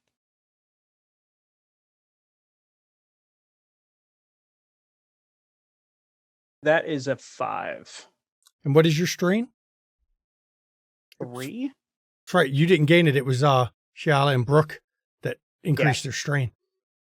Yeah, this one hasn't got the strain. It was Lance. And with your hit here, it actually causes him to lose his balance, and he falls off this platform 10 feet down. Bye! To the stone floor below. And with a sickening crunch, he lands and doesn't move. Now you see there's actually a stairwell you can go down that leads down to where... Did he drop his weapons? Oh, it's laying with him in the center of the guardhouse. Okay. Or the gatehouse. Wait. He didn't fall into the ritual room because that's on the other side. There's just a window looking at the ritual that he could shoot through. But you've knocked him into the floor of the gatehouse that you're now standing in. Might I borrow some cloth? Now, we have broken legs here that might need to be splinted at a minimum. Yes. Shiala will try as best she can. The head wound is really hard. Soldier, make yourself useful. Come here. I'm not dealing with him. I'm going to take care of her first because she's mostly like our healer right now. So if she goes down, we're for a crushed in skull. Tell me. So Roscoe will take the bandages and take the bone club that he has and use it to make a splint for himself while they're figuring out what's going on with Shiala. Okay, you're going to make a roll for that. And Shiala will literally try to instruct him how to do it. You get to make a roll, Roscoe, on that. Do you have a specialty you think that would apply to medical stuff? Do you have anything specialty-wise that would let you know that you know something about medical? Oh, no, not even remotely. Okay, well then just roll. Let's see if you make it worse. I could make one and try and heal you, Roscoe. Are you going to let Brooke do it instead? Or are you just too much the nobleman that's, Oh, no. I clearly, my job is to be taken care of. So please help. So Brooke, Okay. you think Brooke will try and she'll try and split his leg before hers just because she wants to make sure she can get how to do it first. So she was a merchant or a shopkeeper. She had to instruct her buyers on how to use her wares, which included medicals. That makes sense. That's a good use of your specialty. Go ahead and roll a die. Or actually you can roll up to 3. You get a choice. 1, 2, or 3 dice. I'm going to roll 2. An 8 and a 3. Okay. That's enough. You managed to splint it up. I'm going to bump it down 1. You were at mortal injury or you were at grievous, right? I was at grievous on the leg. Bump it down to major injury right now. Sweet. Thank you, my dear. And then he'll like hobble over. It's painful. All of you feel it when he walks. You also have a splitting headache. So Brooke is the one that's also got a busted leg. Mm-hmm. Yes. So he will basically do, like, instead of being the one that's getting the splint, he's basically going to do everything she just taught to try to like help her as like a set of hands. Like he's not going to do the role, but it's just like for flavor as an extra set of hands to help like stabilize the leg while it gets splinted. Go ahead, Brooke. You can make another roll. Because you definitely need someone to hold traction while that shit happens. So a 5 and a 3, but with the skill, it's a 6. So, but the 3 is still below your strain. Yes. So you're going to gain 2 more strain. You're at 7 strain now. Okay. The stress of this situation is put you close to breaking, but it's a partial success. I will let you bump your wound down 1 level. I imagine Roscoe being not suited for this at all is probably unnerving trying to help. And that's probably part of where the stress is coming from. And so what is anyone trying with Shiala? Shiala has held a piece of cloth from her bag of cloths to the bleeding, and she has slumped in a corner. So Roscoe will move over to her. So it was Drake, and he was going to ask, what can he do to help? Is there anything he can do to help? So calm down, soldier. I have an idea. And he'll look at Shiala and go, my guess is I'm not the only one who benefits from another chance. A hunter wounded such as I am is a liability. Perhaps we give ourselves a better chance at getting out of here by make it quick, saying goodbye. And then I'm going to say that realistically, as a self-preservation sort of thing, Roscoe is greedy and depraved enough to take the torch and use it as a club to basically just brain her. And Go ahead. You can roll up to 3 dice. She actually presents the wounded side to you. You can roll up to 3 dice. This would be funny if you roll 3 ones, though, because I don't know what you hit.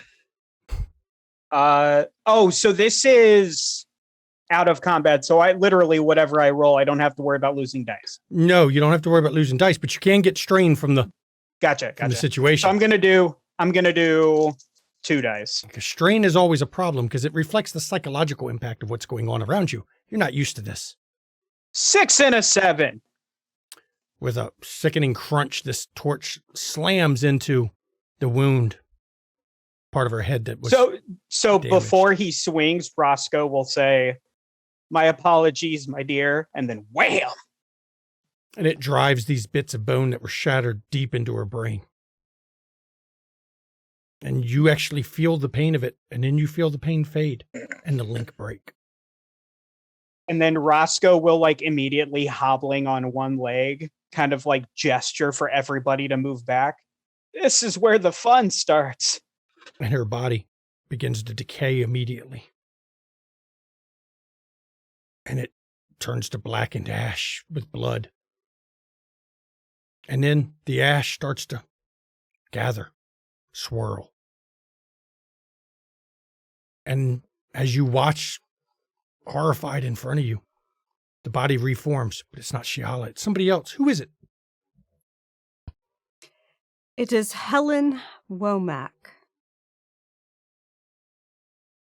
She is a cultured physician from a tribe of grassland people that traveled amongst various establishments in the plains. And you have the memories of Shiala being the sole survivor of your world. But you also remember the life as Helen Womack, day in, day out living. Friends, family, loved ones, and your world being shattered and destroyed. And you also remember escaping from this prison with this group of people, this fellow Endlings linked, and you all feel the psychic bond once again reassert itself. And you know before you, Shiala, but it's not Shiala, it's a different body. But you know in your head that it is Shiala again, the same one, reborn as a different person. Roscoe bows in as broken a fashion as he can with only one leg, still brandishing the torch that has still got Shiala's brains on it. But it's like waving like a baton as he bows. He's like, "Welcome back, my dear." Oh no, that splint will not do. And she leans down and she basically reties it. So as she's down tying it, Roscoe, being depraved, is just going to start smelling her like she smelled him when he came back. So Teddy, you crawled off. What did you, wait a minute, what did Teddy do after she crawled off? Because Teddy's got, well, you're not a medical doctor, so you might have to have Helen tell you what it is, but something's torn in your knee. That's not good. Teddy is basically almost in a fetal position. She didn't crawl far away. She just separated herself from the situation. And she's just kind of been laying hunched, like grasping her bag and just like trying to ignore all of the pain that she's feeling in these different places. Her leg, like very obviously propped in a weird way to the side. I will get to each of you, I promise. And she ties the last tie on Roscoe's leg, and then she looks over at Brooke. Gotta apply pressure at this point and this point. Brooke instantly listens and does it. And then she goes over to Teddy. What is it? Your knee? Torn a ligament in her knee. The blow of it actually popped one of the ligaments in the knee. You are going to have to compress. The swelling will be bad. And she wraps around the knee and basically does almost like a figure eight with multiple pieces of fabric and around the knee to isolate it.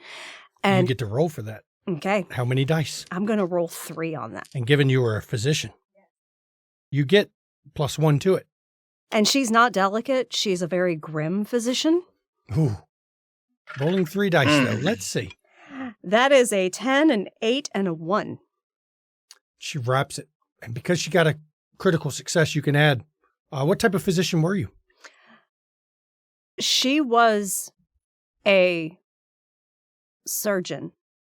Okay. Basically like a osteo type surgeon. She dealt with injuries and setting them and resetting them. Add that as your next level of specialization down.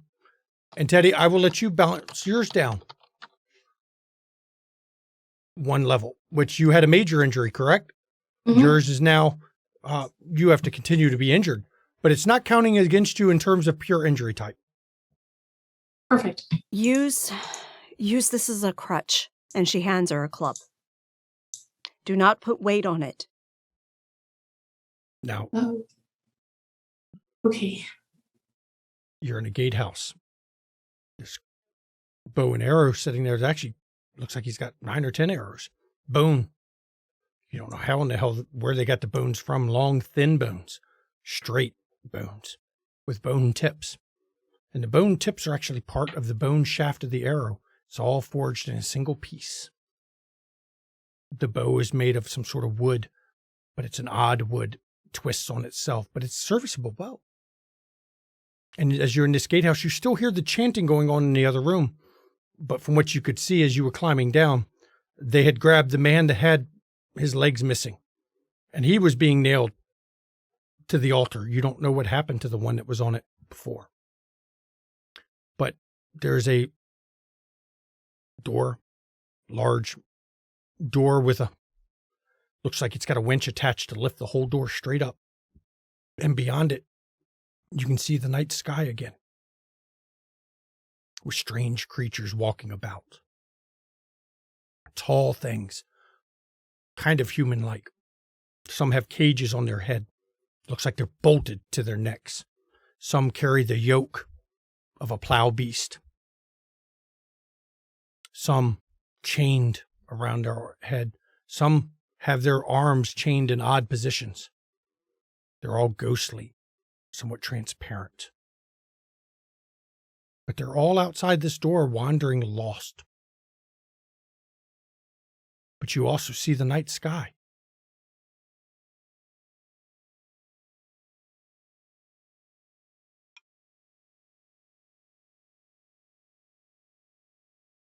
Well, where to? Get the weapons. Roscoe will hobble over to the weapons on this guy. Best one with the bow. I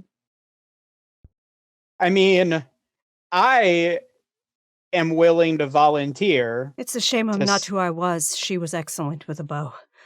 to stand in the back, and being a noble, we often train for sport hunting with bows and arrows. So I'll take it. Actually, take a shot first this time. Oh, let's not get out of hand. Okay. If you're not going to commit to that, I'm going to give it to Teddy. He'll fight from the distance. I will. Teddy doesn't seem to want to fight almost ever. Teddy went for the artery. The She doesn't wait for the other the people, tibial at least. artery. I saw it. Well, and then Teddy or Roscoe will offer over the bow and arrow to Teddy. Okay, and Teddy will trade the sack of meat. If you'd like, I can carry the meat. Whoever would like to. That way you It's can use just- your crutch and not have to carry too much. And Helen, when you smell this meat, being a surgeon, you know what that meat is. It is human. This is human flesh. That did taste Roscoe bad. immediately just kind of like leans away from it. Desperate times call for desperate measures. And she puts the bundle over her shoulder. The true shame, Lance would have loved that meat. So are you using the winch to open the door? Step out into the clear night, the ash-covered night air. We've decided to continue, despite the possible safety of complacency. So I guess we can't stop now. We have 2 dead. So Roscoe will hobble over towards the winch and slowly start doing it. Not clearly accustomed to doing this, but Helen will help him. As you turn this winch, the door lifts and opens. And it opens to empty air. Though it's very odd, there seems to be some sort of ropes hanging down in front of it. And the open air is a gap about 20 feet. And on the other side of the gap is where these ghostly figures that all seem to be in some sort of form of torture, are gathered, waiting to find a way across this gap, this chasm between you.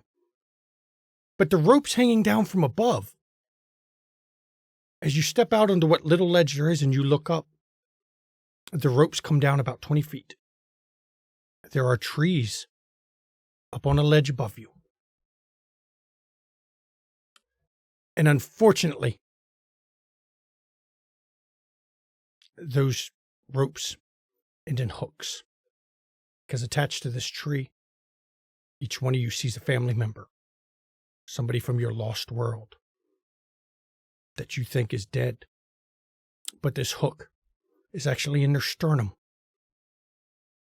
and hooked to them and the tree, and the rope suspends from it.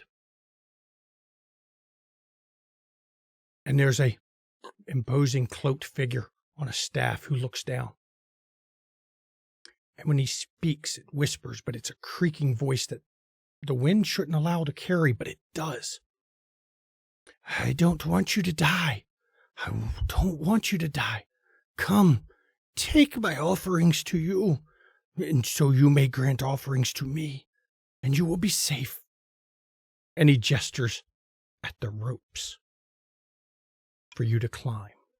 With hooks on them. The hooks are in your family members. Mm. Now, to climb these ropes, you know that the weight of your characters as you go up is going to be borne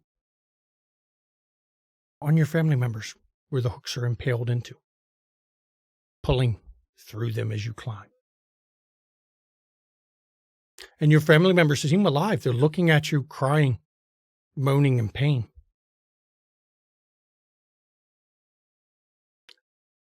Hurry.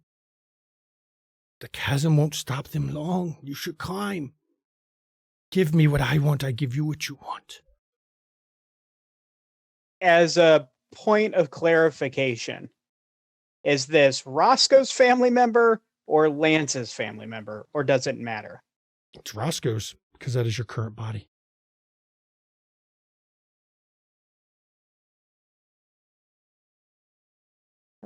Sorry, brother. And Roscoe will start climbing. And as you climb, immediately, the greed. It's not hard. The rope is easy to climb for some reason. But as you climb, the hook pulls deeper, tears through your family member. And as their innards spill out over the ledge, the hook finally stops embedded in the tree that they're hooked to. And it doesn't come free, allowing you to climb. But your family member, in a horrible amount of pain, screaming, dies in the process as you're climbing this rope. What is everyone else doing? Briefly pat their head. And just kind of like wait, trying to see if they're going to come back like everyone else has. Waiting to see what everyone else does.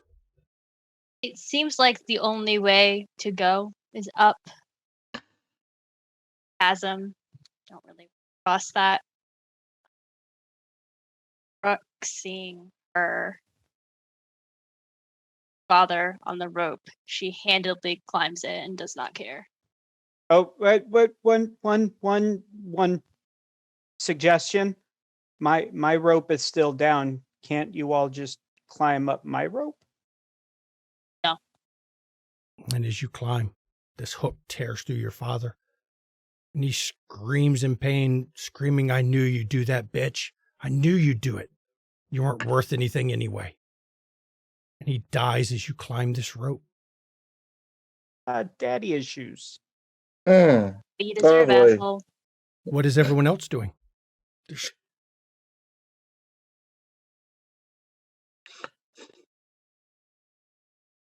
Teddy is going to attempt the offer that Roscoe made.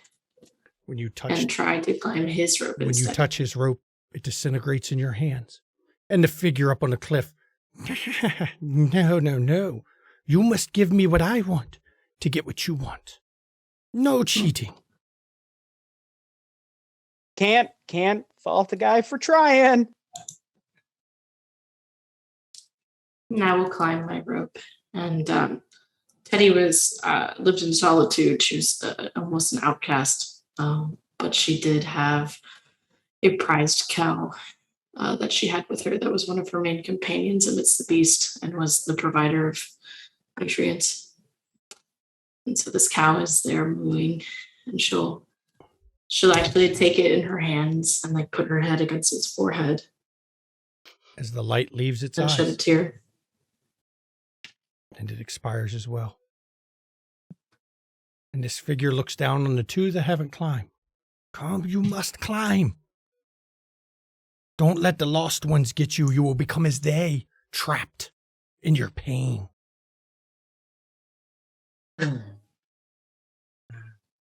So, on the hook in front of Drake is his uncle, someone he grew up with, and he gives a solemn apology to his uncle, and he starts climbing the rope.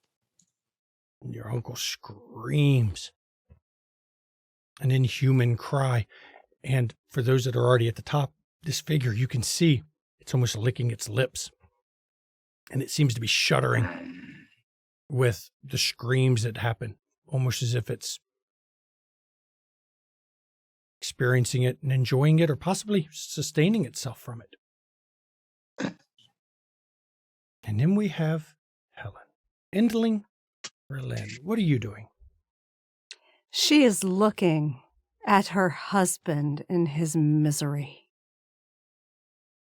And she is just smiling. She walks up to him, runs her hand along the hook in his sternum and says, "That must be terribly uncomfortable, Edward."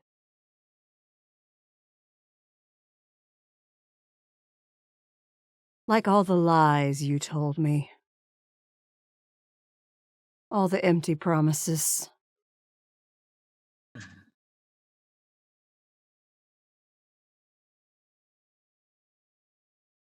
You thought you could use me, but I survived.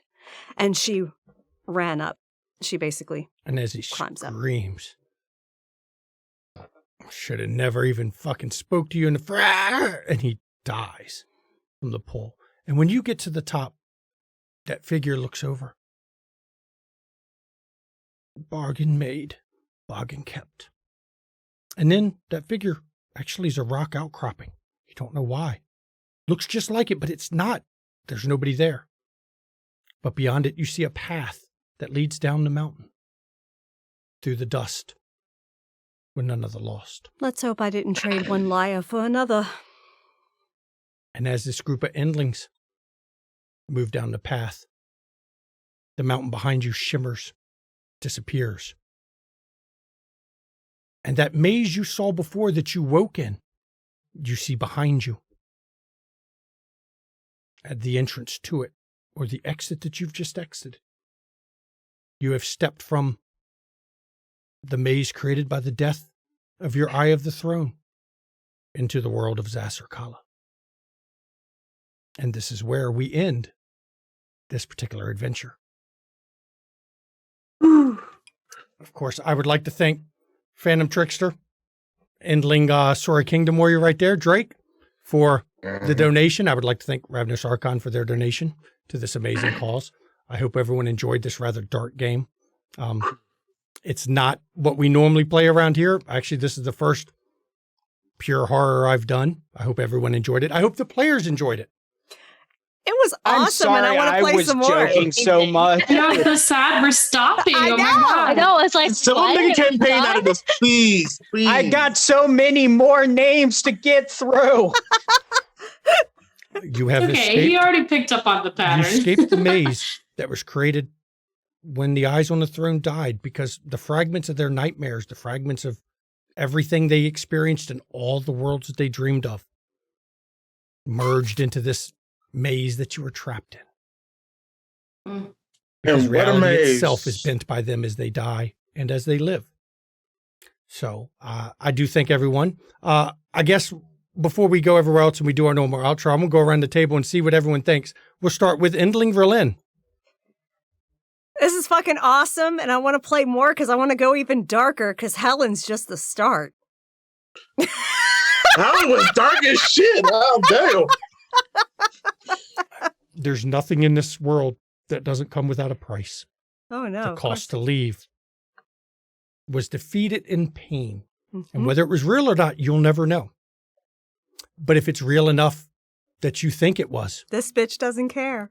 She's It was- she's a grim bitch. but if it's real enough that you think it was real, it's real enough to feed it, Mm-hmm. to make it stronger. Endling Moira Fuller there, Teddy, who survived the whole adventure without getting murdered because she did the, as my wife would tell me, hide like a little bitch, survive. Yes. That's what I do. That's what I do. That is the key to survival. Yep. Yeah, I had an idea of playing that type of character. And honestly, I thought it would like not pay off. Like I figured me being a little bitch would immediately just get me fucked over. And it worked. It's my first So, time running it. I'll adjust the difficulty later. There we go. But I've got 3 other characters I'm itching to also explore as well. I'm happy Teddy died, but I've got these other ones in my pocket and I'd love to play again. Very fun. And it was wonderful being at your table for the first time. I really enjoyed it. First time you got to be a player for me. Now we're Yeah. going to go to good old Timber Brad, who's upset that he didn't get to kill Roscoe too, because he wanted to kill a bunch of Lance Roscoe. I'm sure Steve Perry was in there somewhere. Yep. Yeah, I had. So I'll go ahead and I'll ruin the fun right now. Because I think if I ever if I get the chance to play this again, I want to actually take it seriously. Because like Raylyn said, it's like this game is so fucking dark, or has the potential to be so dark. Yes. And me being a chuckle fuck ruins shit. And I'm sorry. But so was yeah, fun. so I had Lance and Roscoe, but then I also had Yuri, which was short for Urian. I had Steve, and then I had Tark. You even brought Tark from Wraith. Wow. Oh god. So it's obvious Timber Brad enjoyed this, I can tell. This game was fun. Yes. Like legit. Like when you first talked about running it, just the fact that the cover of the book looks like a fucking heavy metal album. Yes, it does. And then like the art that's inside of it, how simple the system is. It's just so fucking amazing. But yeah, it was just, I had a lot of fun with it and I definitely want to play it again. Yeah. And thank you for letting me play this. I'm glad I finally ran it because I was on the fence for a while. But it was highly voted by a number of people, though Demon is still the one everyone really wants me to run. Now we're going to go to doing her streaming debut on our channel. She streams her own, and we'll let you plug your own channel. You can plug your own channel in this as well, because of course you can. You're on the stream with us. For the first time, we got to play with Mischievous Red, and I'm so glad that you applied to be in it, because part of the reason we started streaming in the first damn place was because we wanted to play with new people we never get to play with before. And guess what? We got to play with new people. So I'm going to let you have your space to talk about it, and you can even plug your channel as well. Yeah, so that was a freaking blast.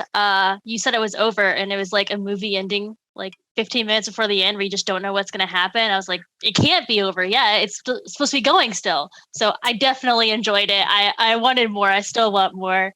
I am definitely into the horror genre, and I play a lot of horror games on my channel, which is Mischievous Red on Twitch. But it was a blast, and I am so thankful that y'all let me play with you, and I hope to do it again soon. I just put her Twitch channel, a link to it, Awesome. in chat. Oh, thanks. So anyone who wants to pop over, give her a follow. As a matter of fact, since I pulled it up, I'm just going to click the follow button right now. Since I'm already over there. Same. I might You as know well. what? Same. Thank you. It was a pleasure playing with you, and I'm glad you decided to join us in this dark game, because it's not a It game was for fun. everybody, but it seems like people enjoyed it. Now we're going to go over to Endling Sora Kingdom Warrior, Endling Drake, or Braxton, as many of us know him on Discord. Mm-hmm. Well, I had a blast. So I lost 2 people early. Lance, because Lance on me barbarian. Oh, I'm gonna fight this wicked creature and die. Okay. And our hunter went down fighting. That's fine. Went down fighting. Well, part But of the fun of this wanna- game is the cycle, its characters dying and getting to do other stuff. And remembering each way you died and remembering multiple worlds. Think about how it's going to affect your character's psyche as you remember living entire lives, 5, 6 lives, and then your world shattering. And then you still remember all the worlds because you didn't remember it until your world shattered. That rush of memories of multiple lives, reincarnation in some ways, piling in on you. But I did have a blast. I wanted to keep playing myself.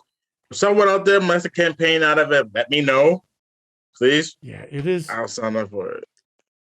I took it easy in some ways. I should have upped the difficulty on the guards at a minimum because the guard you fought in the Gatehouse was the correct difficulty. The 7 other guards should have been the same difficulty, which would have been a problem. That would have been a problem. We would have died in that room. Mm-hmm. Yeah. But I didn't do it that way, so I That's what I anticipated. I expected you to die in that I role, wanted to but eat my food. I picked arbitrarily the wrong difficulty level of them, and I'm not going to fudge my dice or adjust the difficulty once the combat has started. So if you want it, you circumvented some of the story I'd had planned. But you know what? I am one who always believes in, I made my own bed and I have to lie in it. Urian in chat said this should have run another 2.5 hours. I will keep that in mind for if we need to run it again at some point, or if it becomes a monthly game or something. I will look at the schedule and discuss. Because Helen ain't done administering her grim version of medicine. And for those who are interested, Xas Irkalla, you can get it on DriveThruRPG. There's a free version of it that is the basic system that we were using a combo of it because I didn't have them use some of the abhorrent traits where you can give yourself additional traits. And if we did return to this, you may come back as something other than a human because there's more worlds than one, and the imaginations of the psychics are varied and vast. You could come back as anything, which would be quite interesting as we go to it. I enjoyed it as first time running it. It's a different system. I didn't get to roll much. That's all on you all. But I think we all had fun. And we raised some money for charity, which is great. Thank you all that donated, for real. And if you want to be on shows like this with us, we cast from Discord. Matter of fact, Mischievous Red wasn't even on the Discord long before she applied to this. And guess who got cast? We cast all of our shows from the Discord. So keep an eye on the casting call, or the casting couch as we call it. Don't worry, it may be called the casting couch. The negative parts of it only apply to Urian and Tamshu. No. Great Cthulhu is the couch. Yeah, Great Cthulhu has to be the couch. That's you have to try out on Great Cthulhu. Yeah, that's how that works. So join us on the Discord for that. That's an inside joke. For those that don't know, we do weekly Zoom chats. We love you, Great Cthulhu. We love Great Cthulhu. We do weekly Zoom chats from the Discord, open to all Discord members, where we just hang out in Zoom and talk. And that's a long-standing joke from the Zoom chats that have popped up at various points. If you like what we're doing, of course, you can give us a follow here on Twitch. You can subscribe on YouTube. That's free. If you want to subscribe to the channel, that's great. You get Amazon Prime. You get it for free. Subscriptions go to support the channel. Any bits that come in during this stream go to the players, not to Relenderai. We always give the bits. And if it wasn't donation month for Game Pink, bits and donations go to the players, not to the studio. That's how we give back to those who join us. But we're raising funds this month. So the donations go to the charity, bits go to the players. If you want to check out other great content, Mischievous Red, I already linked it earlier, but here's some more links in here of other channels that we like to support because, we've got some good people in here that we like to support. Some of them are going to get mentioned here in a minute because Relen's going to do the schedule. And just to tie in a little bit on those donations, guys, seriously, after tonight, we are $100 away from our next goal, which will provide mammograms for 8 people. Mm-hmm. So really, really, we appreciate your generosity so much. Mm-hmm. Seriously, the desire to help people is so strong within the community we have built here with McStabber Studios, and we love you all so much for it. We do. And you want to get some merch? Guess what? We got merch. It's nothing for Xas Irkalla. All our merch is for some of our other shows. We got some London esoteric stuff where you'll see Moira. Timberbread even did a guest in it. So, we've got merch for Windy City. And almost died. Yeah, well, everyone almost dies when you play with Ravinia. Because Ravinia's running around stabbing people with a saber. I know, all the time. She's All like the time. stab happy. She's so a She McStabber. is. And I'll let my wife give their schedule this week because we're not done doing. We got content. Don't worry. Yes, we do. Let me pull it up real quick. Hang on just a And second. normally she's already ahead of us on that. I know, but I'm just so like jazzed from this game. Okay, so thank you so much for joining us tonight for the one shot of Xas Irkalla, Shattered Worlds. Maybe I can sweet talk my husband into running more of this because this was a lot of fun. Yes, please. And I had just started. I Please. just started to go dark. I just started. And to this go is from the dark. person who told me I'm not going to apply to that. It's not really my kind of game. Relyn wasn't going to apply to be in it. She wasn't going to put in. no, She finally no, said, like- I told her some of the people who I want applied. to dive in and revel But in that's that the thing. shit. She wasn't going to do it until I told her the people who applied, and she's like, "Okay, yeah, I want to get in on that." Once you let your freak flag fly, it's hard to. It's all there, baby. Yep. I always fill out those consent lists, and I'm hoping that they're checklists that we just go down, but we never get that. It's like, hit me. We never get that far. We're always like, oh, someone got shot. Oh no, we. Look, we had cannibalism. No. We had family members gutted. Yeah. We had Roscoe Not brain and hell or brain and Shiala. I mean, Not enough. It was good. It was good. enough. And we It was good. Not were enough. just getting a taste. I mean, that was just a taste.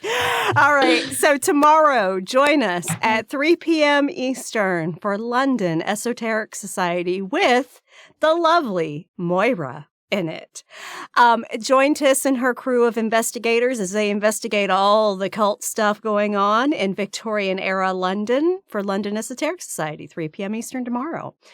And then on Sunday, join us at 5 p.m. Eastern for Windy City After Dark, Season 4, Episode 7. We haven't even named the episode yet.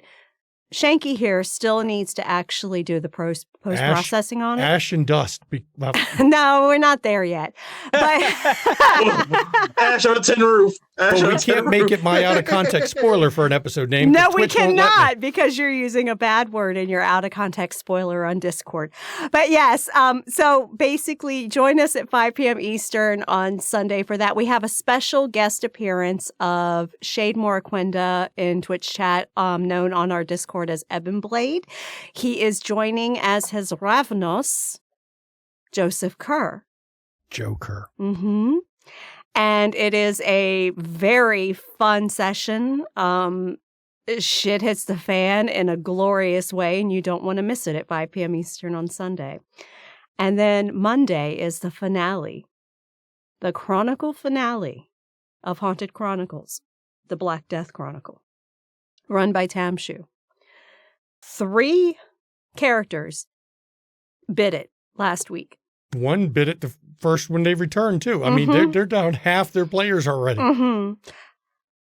And I think 4, maybe 5 remain, and I'm pretty sure we're going to see a TPK.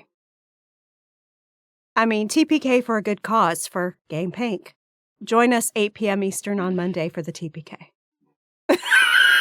Yeah. Bring tissues. Bring tissues. Bring tissues, because Tamshu's great about breaking out those feels. Yeah, and smacking them around a bit. And then on Tuesday, join Timber Brad and myself with Ravnos Archon, Ivy Raven, and Ben Nix in Mage the Ascension, Neon Tempest, 1985 Miami Mage game. This is the finale of this 4-session chronicle, set in 1985.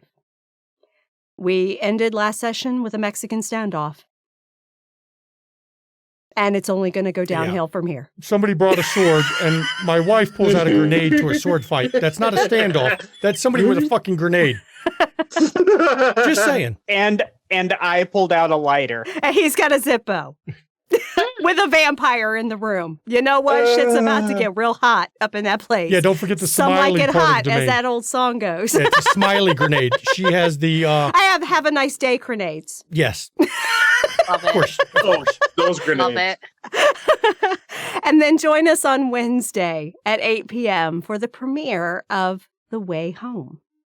Timber Brad will be joining my table after doing a one-shot with me of you will destroy something beautiful. Timber Brad decided to join me for some more punishment. I laugh on the outside because I like to cry on the inside. And You ain't fooling me. Raylan likes to put salt in that wound, and I just like to keep giving her wounds to rub salt in. Only way we're going to make you cry is if we call you I rub Tremere. it real nice. You shut your filthy mouth. Yeah, we'll call you Shut it. Tremere, and then that'll make you cry. That's about it. So the way home for the holidays starts on next Wednesday, the 27th at 8 p.m. Eastern. My characters at my table will be playing the Lost. They are souls trapped in limbo, in purgatory, basically, between life and death. And they are traversing through this strange wilderness to get their way home, with lots of obstacles trying to keep them trapped. Join us for that premiere of that 4-session little mini campaign on the 27th at 8 p.m. It's sure to be a fantastic time. Yep. And I thank everyone who's donated. I'm going to point out Thank here you. before we do our normal exit, because we always talk about mental health at the end of every stream. I do want to say that normally we do our Friday night Zooms. After it'll be a few minutes. We are going to do our community Zoom with the Discord members after this is over. You just got to give me time to get this makeup off my face, and get out of this outfit because I'm pouring sweat from the AC not kicking in soon enough. And then I'll be starting up the Zoom, and the link as always will be in Discord. And then finally, everyone, we here at McStabber Studios, we take mental health very seriously. Mental health is not a joke. It's not a laughing matter. Please check in on those around you, your friends, family, loved ones. Make sure they're okay, because a lot of people aren't. And sometimes all it takes is a kind word or just somebody willing to check in on them, to let them know that people do care about them and to give them a lifeline they need in a trying time. And if you do suffer from mental health issues, like many of us do, myself included, honestly, please don't hesitate to reach out to those around you. And if you don't feel you can talk to the people around you, because some people can't. Right now in chat, there's a list of numbers you can call or text 24 hours a day, 7 days a week. And these people will talk to you without judgment, without reservation, confidentially. It won't get back to your family. It won't get back to your employer. And they'll talk to you and walk you through things. And it's that important. And if you're not in America, because I know we have some overseas viewers, there's a website link right there in the chat that you can actually go to that will pull up the support in your country. And because this is National Breast Cancer Foundation, we're raising charity this month for it. Fuck you, cancer. Fuck you hard. Fuck you and die, cancer.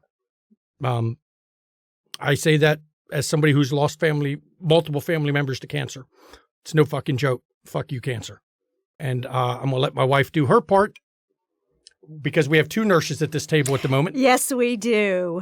I, Mama McStabber, am your nicest mean nurse you'll ever meet. And Timber Brad here beneath me is the meanest nice nurse you'll ever meet. So combined, we are quite the pair. And we're going to tell you, what is it we're going to tell them, Brad?